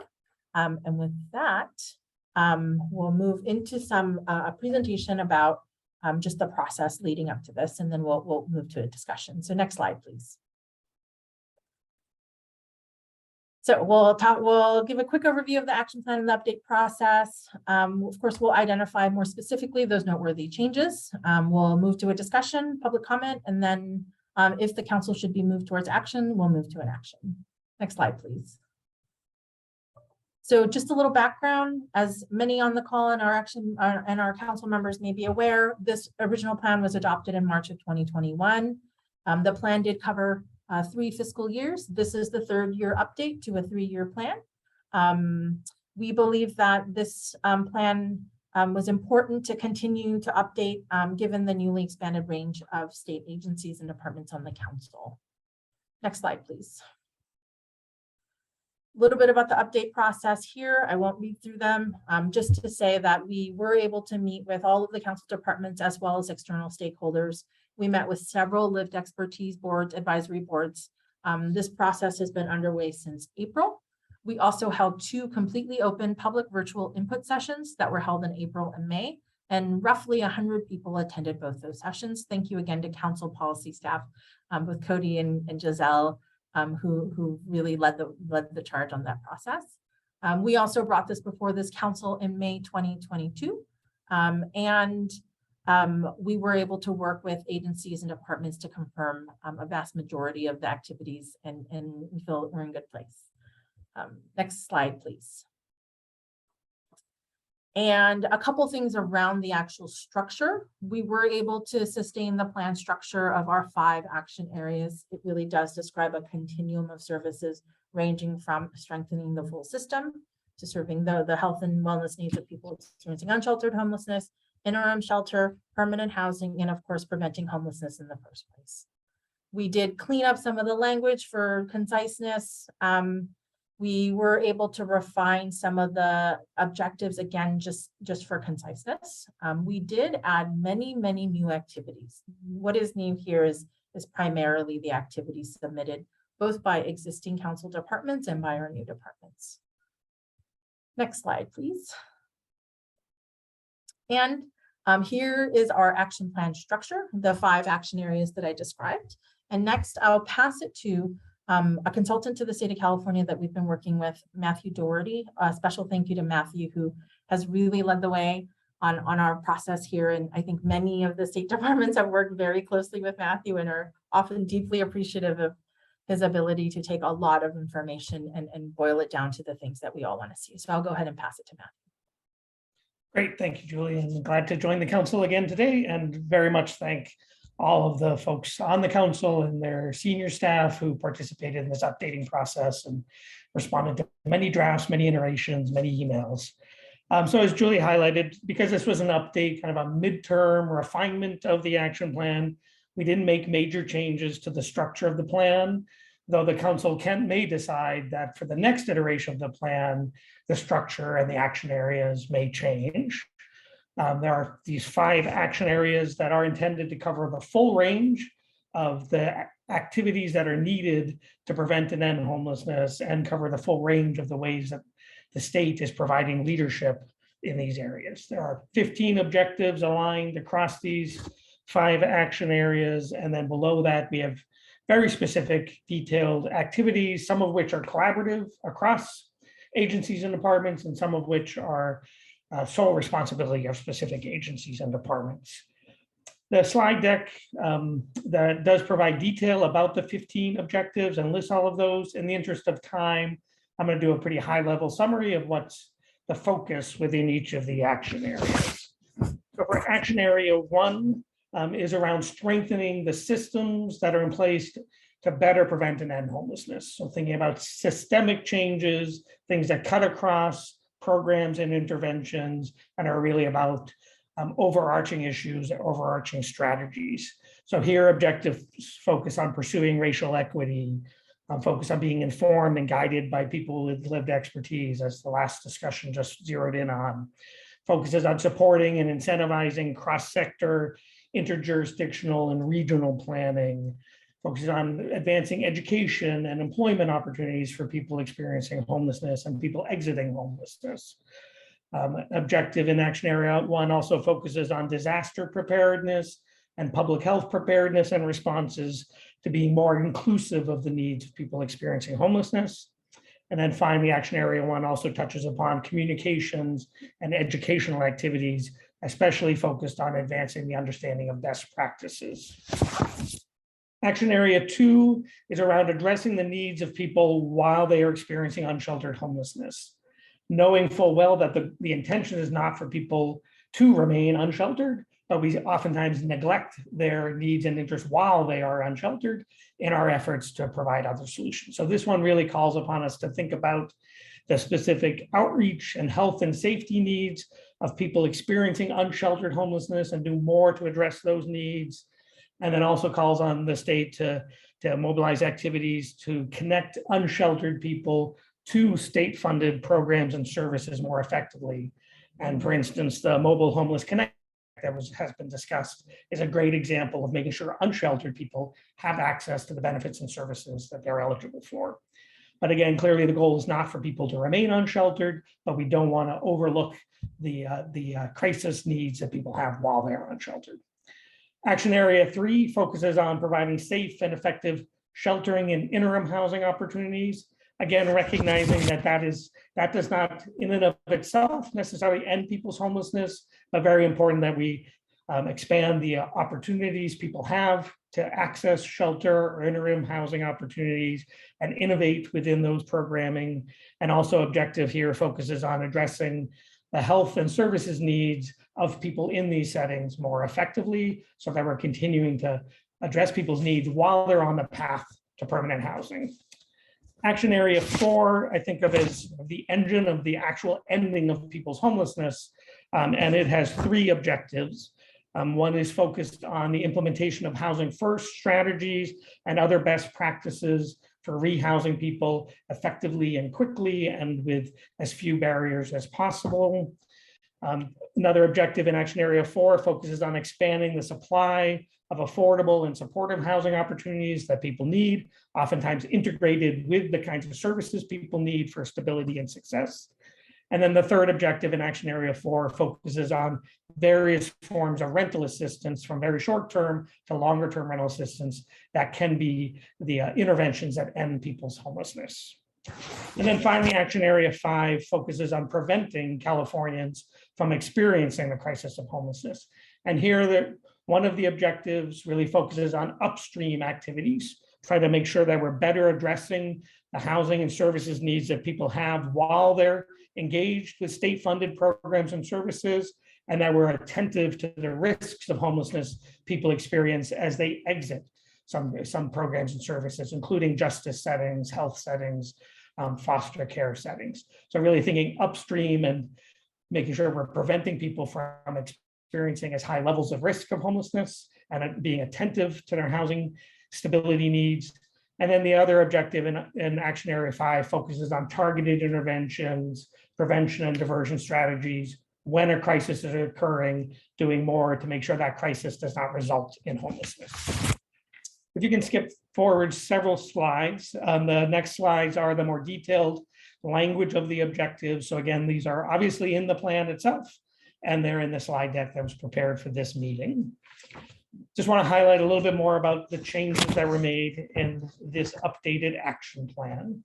So we did refine the opening content for the plan, which includes an executive summary, includes background information about Cal ICH and the history of the plan itself, walks through the plan's vision, the action areas, the objectives, timeframes, key principles and practices, provides information about advisory structures and working groups that are being stood up, focuses on data regarding homelessness and access to services in California, and then also delves into how the state is defining and measuring progress for the implementation of the plan.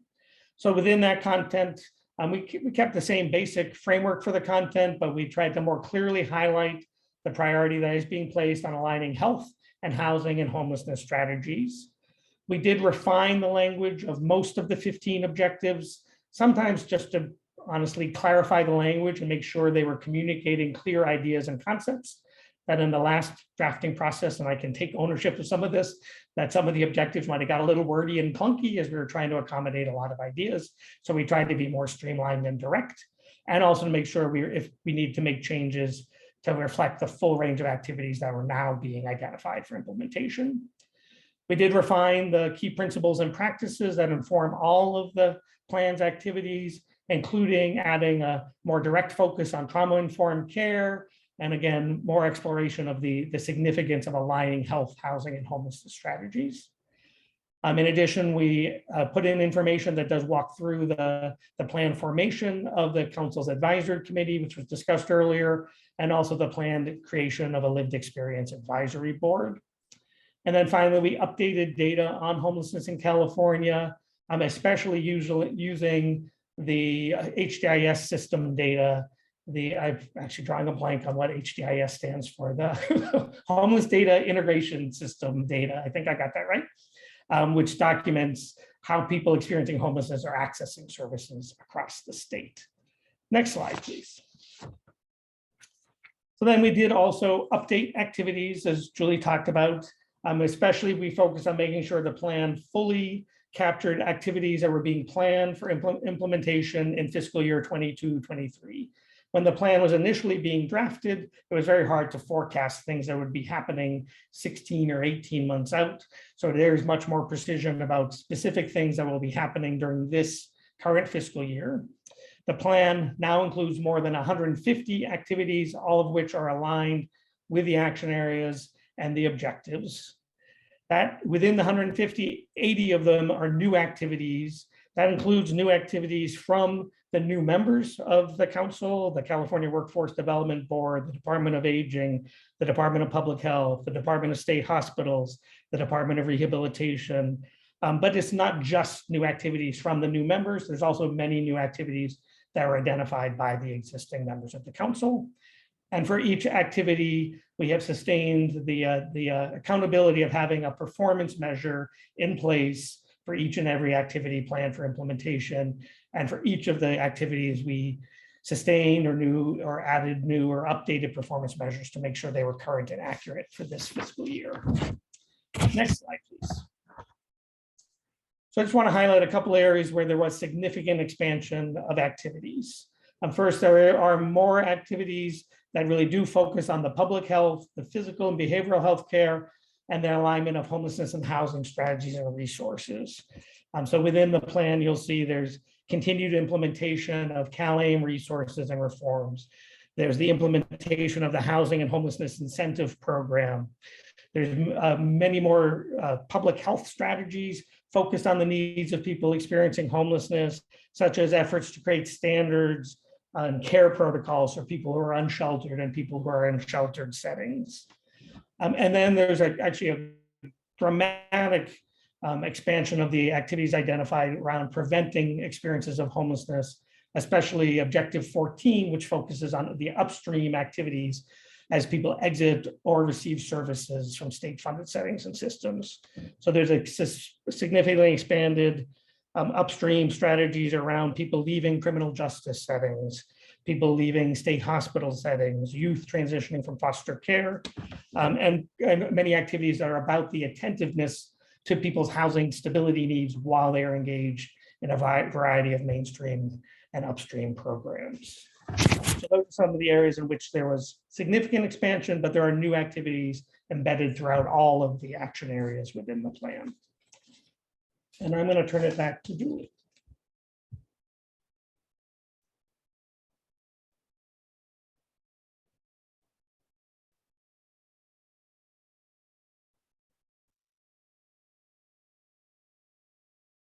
Julie, you need to unmute. Apologies. Next slide, please. So we're going to move into a council discussion next. I just do want to do a time check.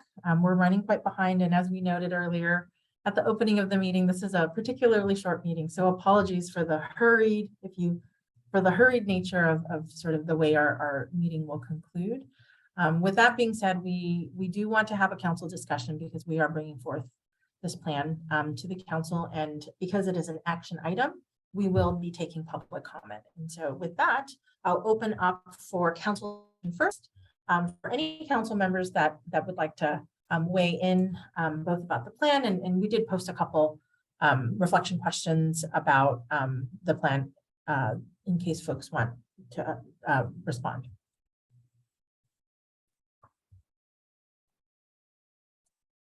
Director Johnson.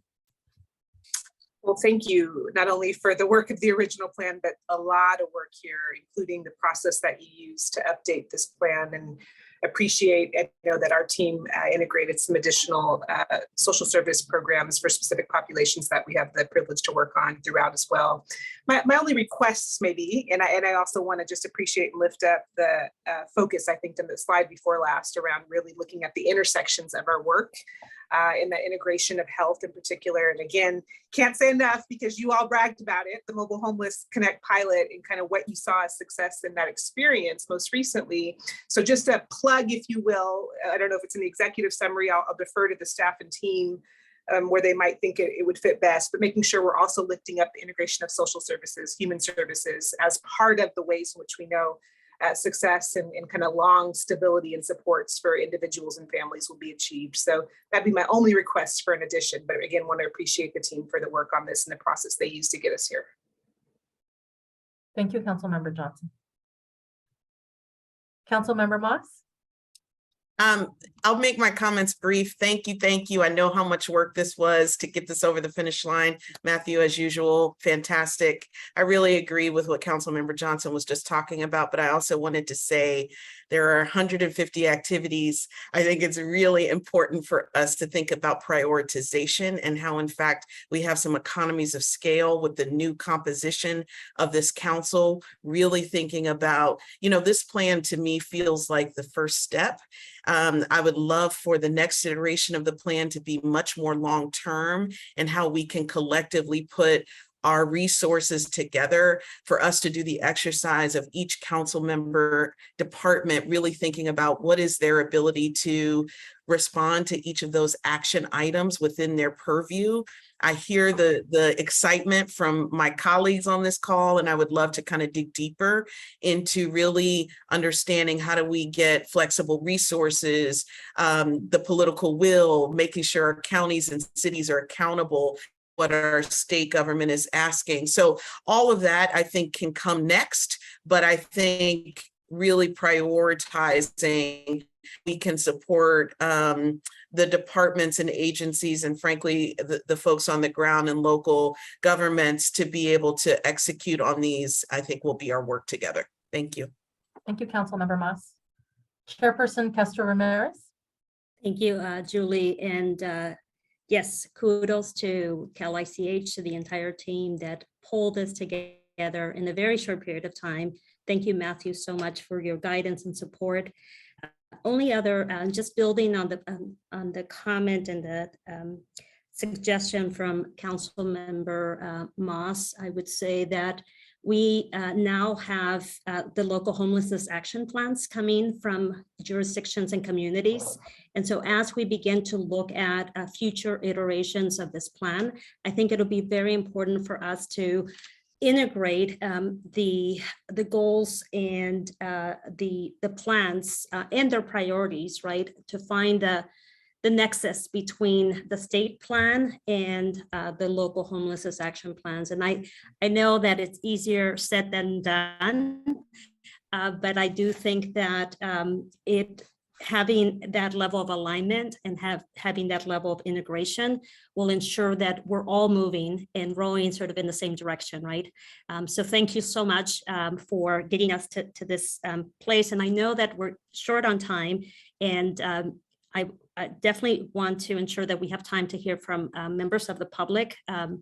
So I'll turn it back over to you, Julie. It looks like we may have another council member who has a comment, and then if we can make time to hear from folks that have joined us today, that'd be great. Councilmember Clendenin, would you like to share your comment? I will be very brief because I want to also make sure that we haven't, I don't take time away from the ability to hear from the public. But just as a new member of the council, just really want to give my thanks and appreciation for kind of the onboarding we received and then the process to kind of help us build ourselves into the plan and to see our activities reflected in the higher level goals is really meaningful. But it was also really great to read through all of the kind of activities that are outlined by all the organizations and really see opportunities for us to connect to these other actions that are going on. I can see that there's many areas where we aren't connected to some of the other organizations on the council, and that there's opportunities for us to be. So I really just have appreciated just getting an opportunity to see the bigger picture of what all is going on in this space. So thank you. Thank you, council member. Giselle, would you mind moving us to public comment? Yes, since this is an action item, we will take public comment. As a reminder, if you're connected to Zoom, please click the raise hand icon. If you're connected by phone, you may press *9 to indicate you would like to comment. Let me stop sharing the screen. Brina, if you could share yours for the timer. Thank you. Our first speaker is Alex Clark. Alex, you may voice your comment. Hi, I was just curious how the council decided to use the term lived expertise. I know I myself have lived experience, and a lot of people, I've worked a lot of direct service, and I still have a lot of friends that are living on the streets. And a lot of the people that I know are ashamed of the experience, and they've experienced a lot of stigma. And I've also asked numerous individuals, probably around like 50, who are either currently homeless, who work at CBOs, and the vast majority of them do not like the term lived expertise. It's kind of like having expertise in using methamphetamine for a lot of people that I've talked to that are homeless, or lived expertise in being incarcerated, because it is so stigmatized. I don't think anyone wants to be an expert and going to jail, being an expert in using heroin. So anyway, I was just wondering, I kind of find that term offensive, and I know a lot of other people do too.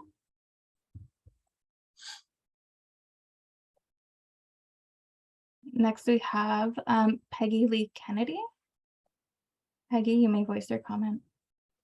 Hi, I'm calling as a person that has submitted input, and I have lived experience, and I have been running a free legal clinic for unhoused people on the street and documenting sweeps for many years. And I have to tell you that I think the number one thing that should be happening is to protect and create housing options. That should be so important, the most important thing, because, all these services, outreach, all this stuff that's going on the street, people get put on lists, right? And then they get swept. And it's really quite cruel that, we can hardly find people that we're defending in court, let alone find people to house them if by some miracle something comes up. And every day I see this, every single day I see the cruelty and the lack of housing options. Even if you go into a shelter, where are you going to go from the shelter? So if you're not creating the housing options or protecting the existing options, I'm not sure what this body is even doing. Unfortunately, I've heard a lot of discussion and back patting and talking about what you're going to do out on the street. And that's great, getting people IDs. I think that's critically important. But if we're not creating housing options and protecting what we have, where are the people going to go? Even if you have some pie in the sky idea that this care court is a good thing, the housing, the endpoint housing doesn't exist. Thank you. All right. Our next speaker is Carol Wilkins. Carol, you may voice your comment. Thank you. And I'm really excited to see that the updated action plan has a focus on the intersections of health and the sectors involved in health and human services and homelessness and housing strategies and resources. And I'm particularly intrigued by one of the programs that Dr. Galley mentioned at the beginning of the meeting today. He talked about the behavioral health bridge housing program that will be administered by the Department of Healthcare Services. And I guess I'm asking, what are the forums and the mechanisms that will facilitate that kind of cross-sector alignment around the resources and strategies for behavioral health bridge housing? How will DHCS make that information available to, for example, the jurisdiction leaders and the stakeholder? How will that kind of cross-sector align that program, which is a huge opportunity?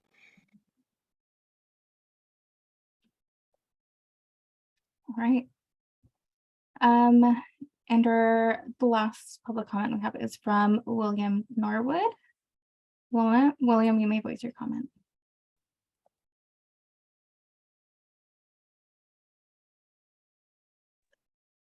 The first time I was on this, met with this council was back in 2017, and we were discussing or talking about whether or not to adopt the Housing First program.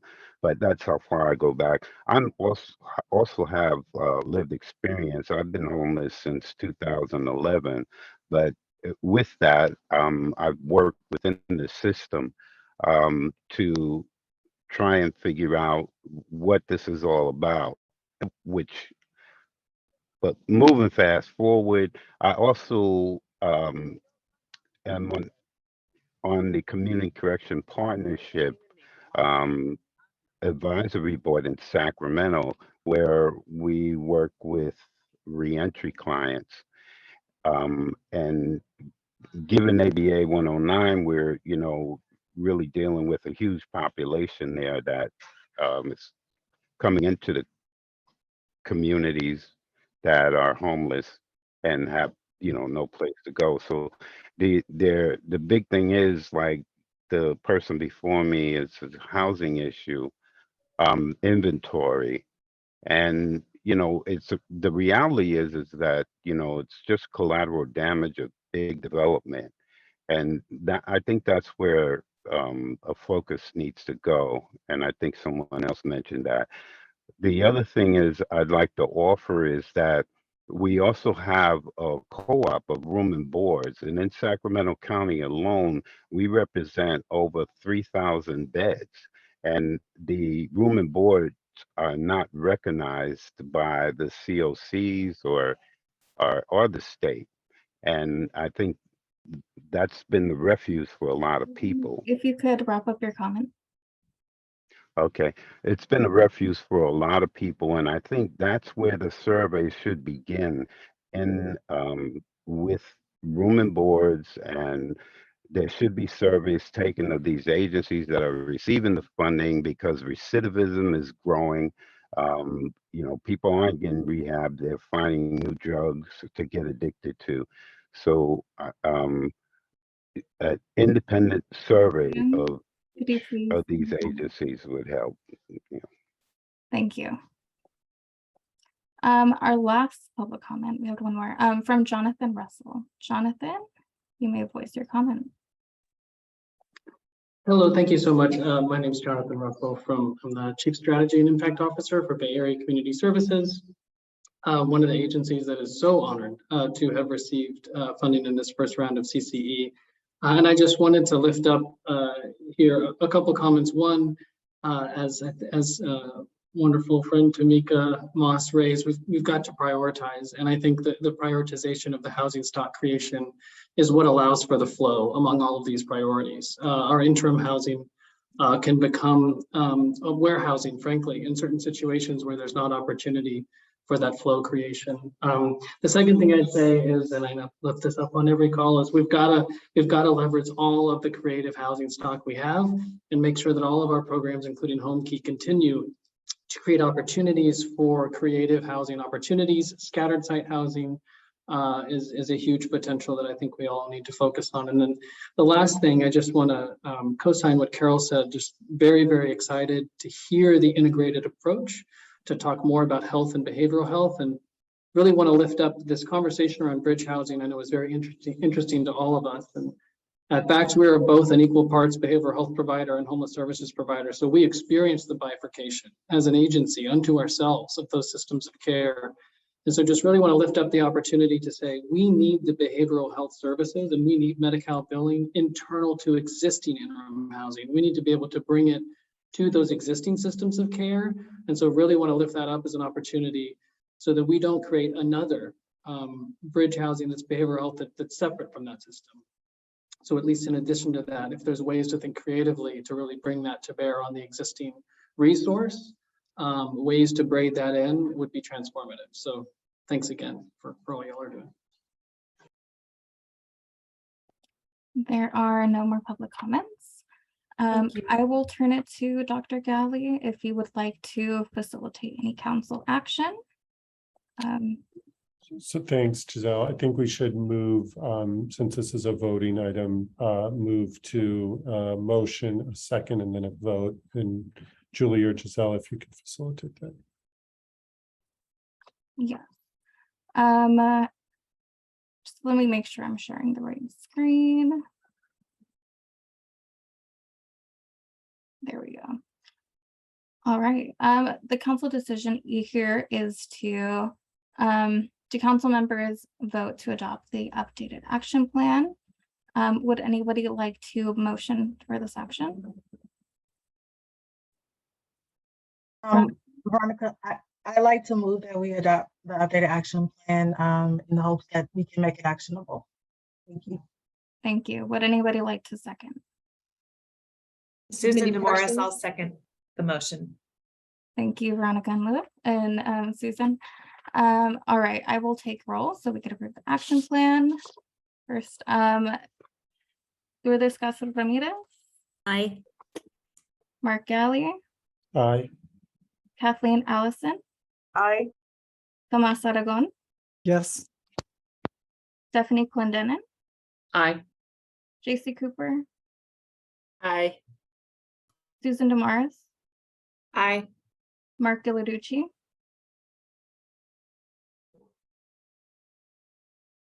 Vito Ambasiani, if he's arrived to the meeting, Kim Johnson, Aye. Tina Johnson Hall, Aye. Veronica Lewis, Aye. Tamika Moss, Aye. Mindy Parsons, Aye. Sandra Hamame, Aye. Nancy Robles, Aye. Rebecca Ruan O'Shaughnessy, Aye.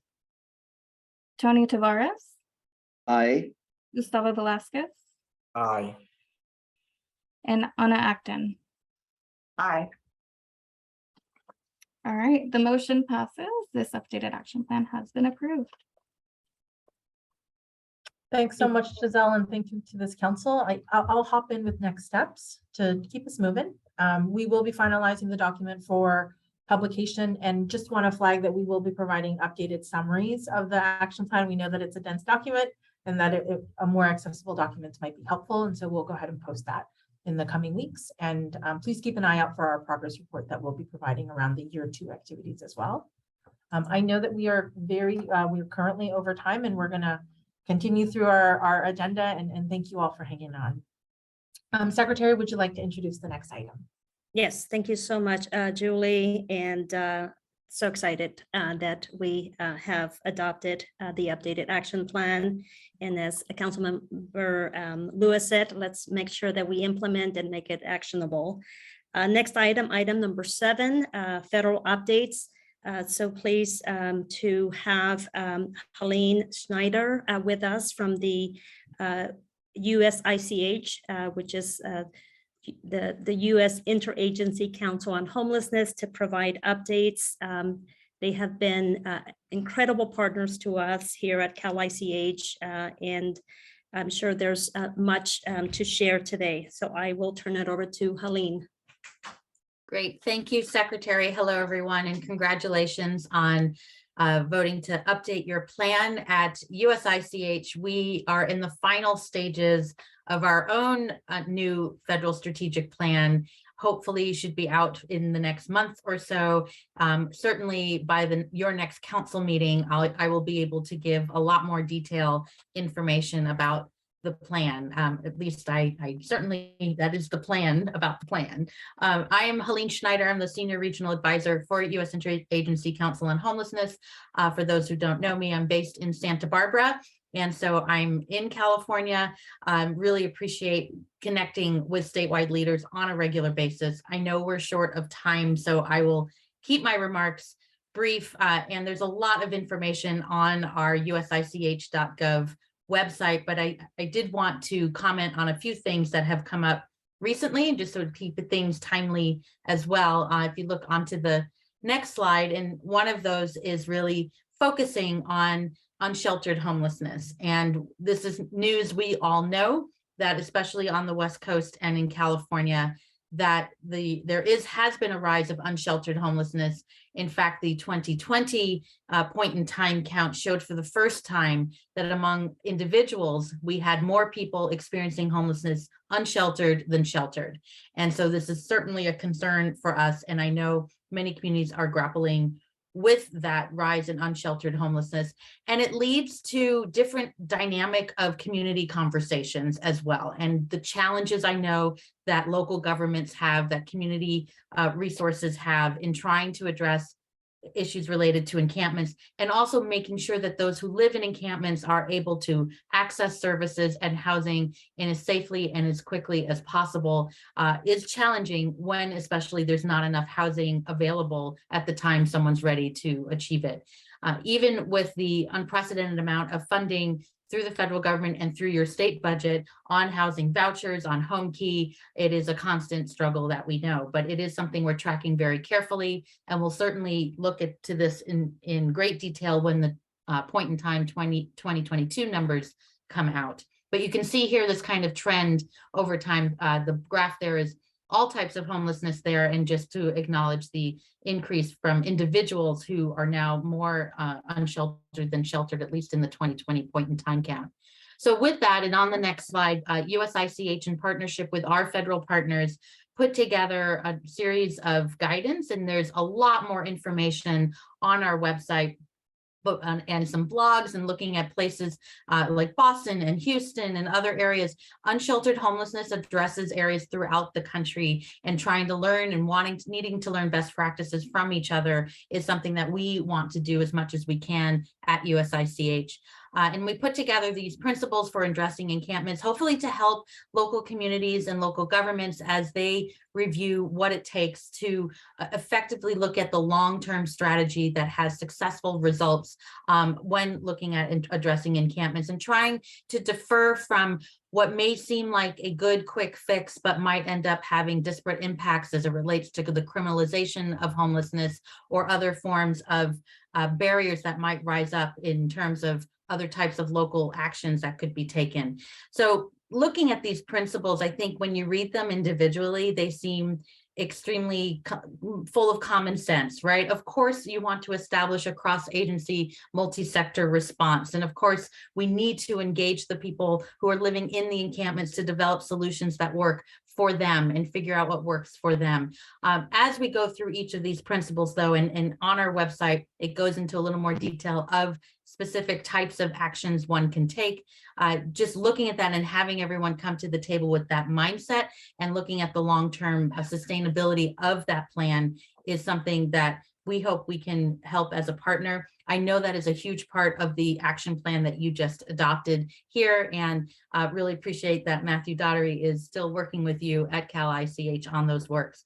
But you can see here, in addition to the principles 1 and 2 that we mentioned, that coordinated outreach component, figuring out how to lower barriers to get people from an encampment into housing or shelter, whatever is available, and finding out what it is that helps them say yes to those activities, whether for low barrier shelter, addressing needs for storage, for if they have pets, if all the issues that I know I've heard from today, and that is also in your state plan of really driving that home in terms of that principle.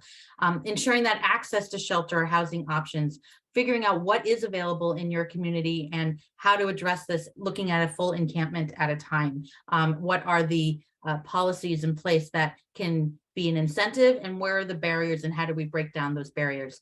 I do want to say I was so excited when I first heard about Mobile Homeless Connect and what's happening there. And I really want to learn more and see what we can do at the federal level. I know, for example, in terms of accessing shelter and housing, for example, sometimes that you need that Social Security number, that Social Security card, and working with us and our Social Security Administration and figuring out how we can reduce the time that it takes to get those documentation pieces available and to people in a timely manner. Very important. So we'll look forward to continuing connecting with you on that project and how we as federal partners can engage in that way. Then developing those pathways to permanent housing and supports. What is the flow into, especially into permanent housing, especially if we're looking at originally other forms of types of shelter or temporary housing, looking at, I know communities are putting up pallet shelter communities or safe parking programs. That I like to say is a comma, not a period, right? That is something that is there that helps in the immediate need, but is not the final solution that we need in terms of finding permanent housing for individuals who are in encampments. And then finally, after an encampment after people move into shelter or housing from an encampment, how do we make sure, what are the systems and policies in place so that the area does not then return back into another encampment, either with the same individuals or new individuals moving in?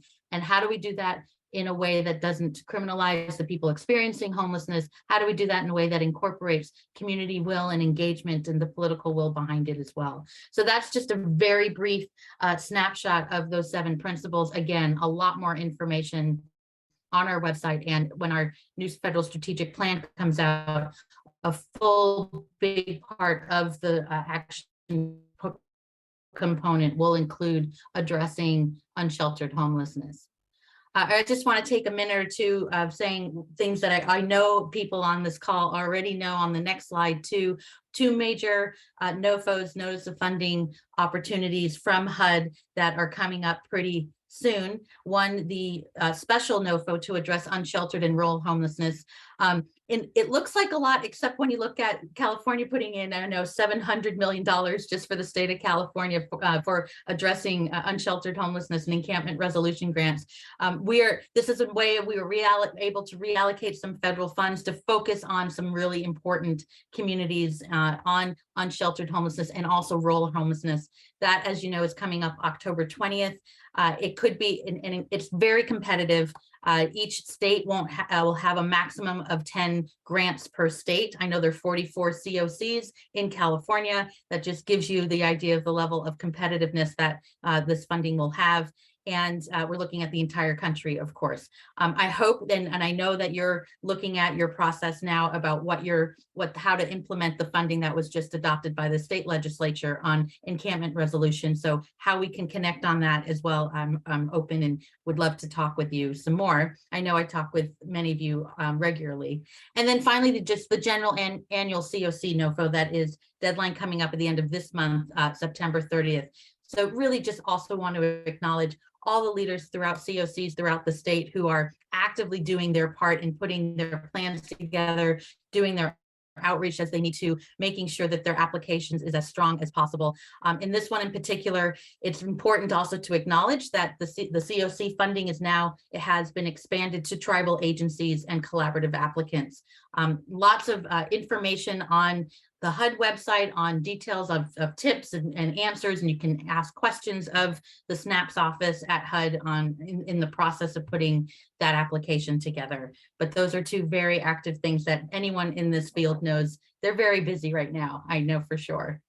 And then just finally, a list here, and this is on your website, so hopefully the hyperlinks can work. If not, please feel free to connect with me. But these are just some examples. We put a resource page together of a whole variety of items that we have available, especially as it deals with unsheltered homelessness, looking at ways that we can help connect you with services, not just with HUD, but looking at other types of departments, other federal agencies as well.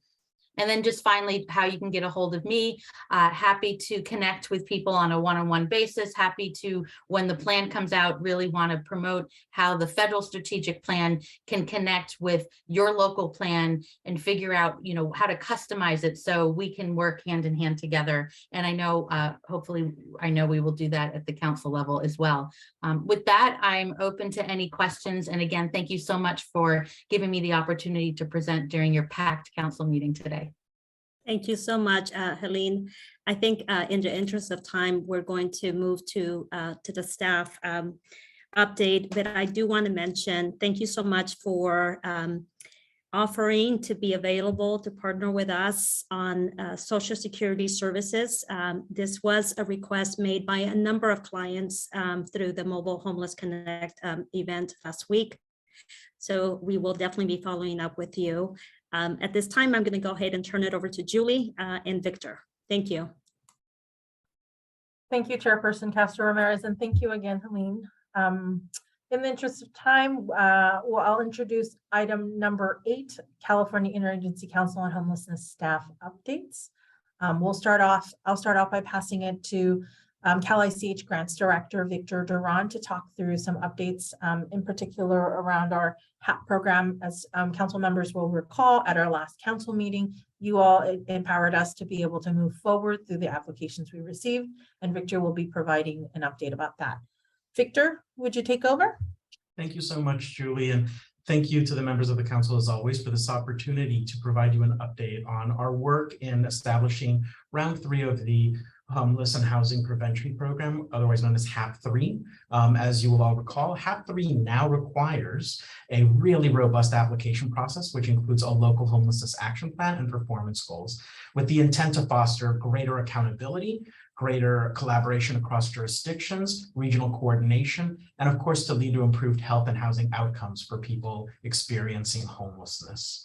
And again, as you also recall, this is the first time that we're asking our grantees to submit this local action plan and establish specific measurable performance goals, and equity measures to work towards serving those populations that are overrepresented amongst people experiencing homelessness. So my team has been hard at work conducting a review of the action plans using the really robust framework that all of you voted on and supported as part of this process. A couple of updates that I will share to share a little bit about some of the successes we are already seeing.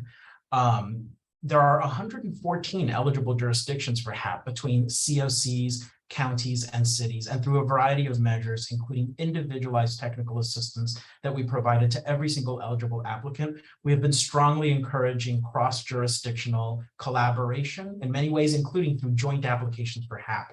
So out of those 114 jurisdictions, we received 75 applications, which reflects the number of jurisdictions that chose to apply jointly, COCs, counties, cities that overlap in jurisdictions and have worked together to submit one unified application. Next slide, please. In addition, my team has conducted an individualized conversation with each and every one of those 75 applicants and all of the joint jurisdictions that applied within each application ahead of the June 30th statutory deadline to submit. And we are happy to share that every single one of those applications came in by the statutory deadline. At this point, we're about 2/3 of the way through the application review process, which of course, again, involves a really robust framework that all of you supported, looking at every single one of those applications, determining where amendments may be needed, and then by the end of September, another statutory deadline, we must have concluded the process of either resolving all of the amendments or approving all of the plans. Next slide, please.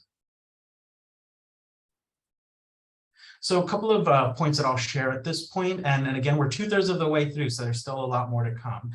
70 of the 75 applications were found to need some specific amendments. Not at all surprising, given the significant sea change in what is required and what is needed between HAP 2 and HAP 3. Many of those are technical amendments. Some are more robust needs for support and assistance. So we are diligently working through all of those. I can share that as of August 16th, Cal ICH staff has conducted an individualized engagement with 36 of the 70 applicants. And I know that that number is much higher today. I'll also share that that doesn't include the kind of lighter touch technical support for some of the less complex amendment needs. If we had included that, it would be every single applicant at this point.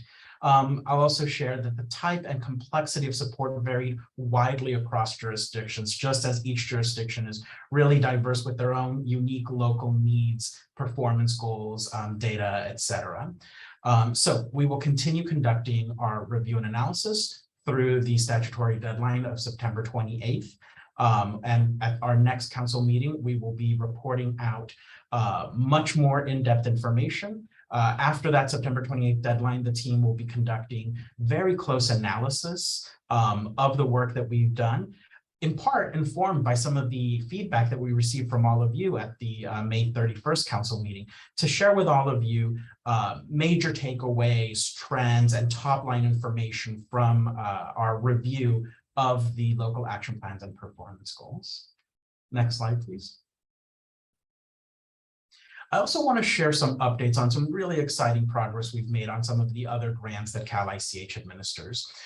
We're very excited, as we've been sharing all year, that we have launched our first tribal grant, and we have done some really, really robust stakeholder engagement. We've brought on a fabulous tribal liaison who's just been doing some tremendous work. And we're so excited to report that for our very first grant, we received applications from 16 different tribes requesting more than enough funding to fully utilize the entire set aside. And we anticipate releasing a notice of intent to award sometime this month. We also want to share, since our last council meeting, we finished the process of reviewing the Family Challenge Grant, which of course is intended to support innovative projects across the state to support ending family homelessness, which we define as families with dependent minors. We received 32 applications and awarded 10 grants, and our notice of intent to award was released on June 24th and is available on our website if folks are interested in seeing some of the communities that were funded. And lastly, I want to share some updates on our Encampment Resolution Fund. As all of you will recall, last year we had our first iteration of the Encampment Resolution Fund and made 19 awards. And in the governor's 22-23 budget, there was significant additional funds to double down on that effort. So the first priority with these funds is to look at those great proposals that we received last year, but that we couldn't fund, not because of the quality of the proposal, but simply because we did not have enough resources to support all of the great programs that we would have liked to award. So in this coming month, we will be releasing another notice of intent to award, showcasing strong proposals from last year that we will be funding with the dollars that were made available in this budget year. And then after that, we will be working on a new iteration of the fund. We anticipate that by the end of November, we will be launching an application portal for additional proposals and additional programs to be funded. So with that, I'll turn it back over to Julie. Thank you, Victor.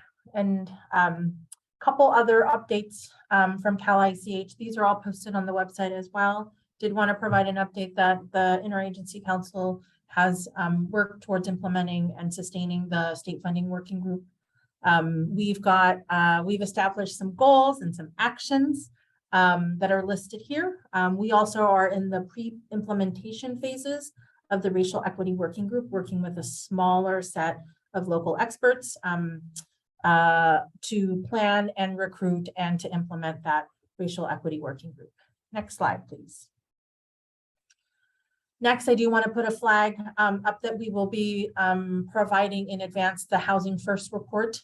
That is a result of a process that Cal ICH staff have led earlier this year.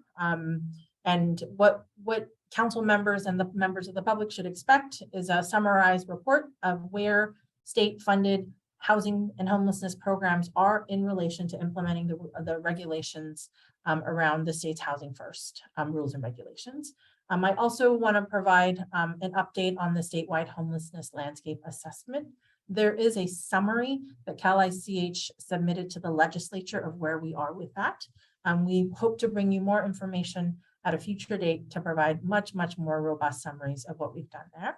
And with that, I'm going to move to the next agenda item, an opportunity for general public comments. Giselle, please facilitate the comments from the public.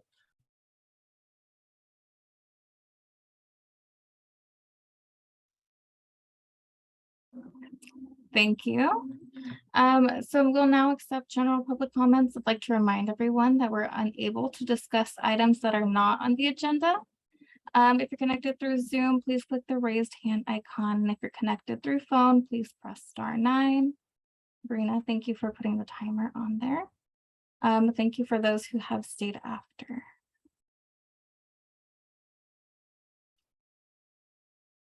I am not seeing any hands raised. I'll give it a couple more seconds.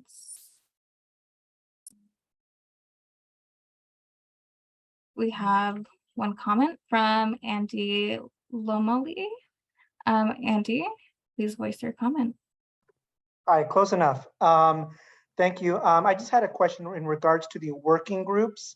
If there was any update on the status of putting together the young adult working group.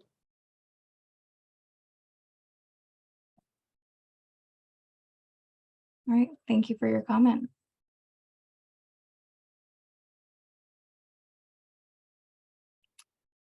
There are no more public comments. I will now turn it to our chairperson, Lourdes Castro-Ramirez, if you would like to provide any final remarks in the adjournment of this meeting. Great. Thank you, Giselle. And thank you all so much for staying past 4 o'clock.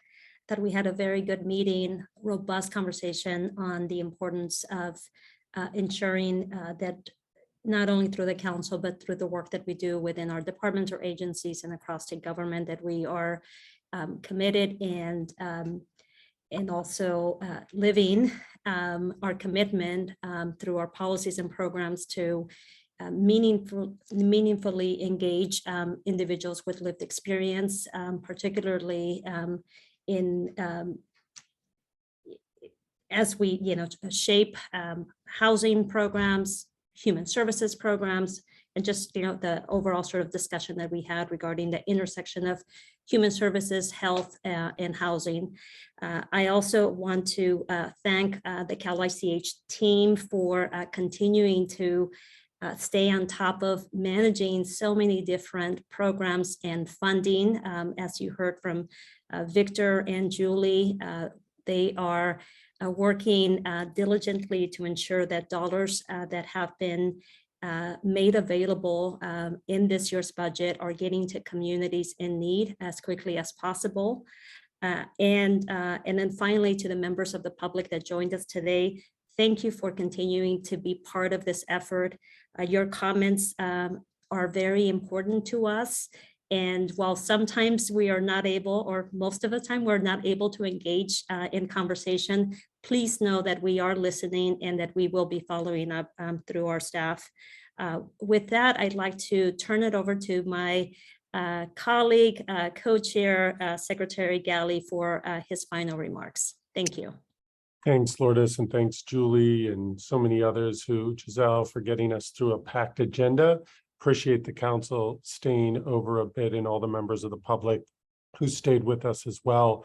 I think the certainly a highlight of today was this conversation on lived experience and the impact clearly on the state leaders and other members of our council, and just the really meaningful impact. And a take home is, how do we really take this concept to really be impactful and meaningful and change the face of leadership, the face of what we do, the face of how we interact.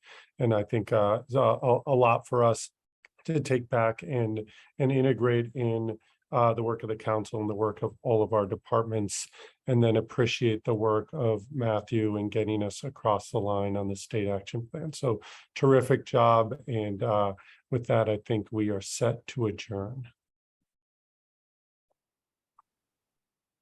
Thank you. All right, we will adjourn this meeting at 4:28 p.m. Thank you all for being here. If you would like to connect with us, here is our council webpage.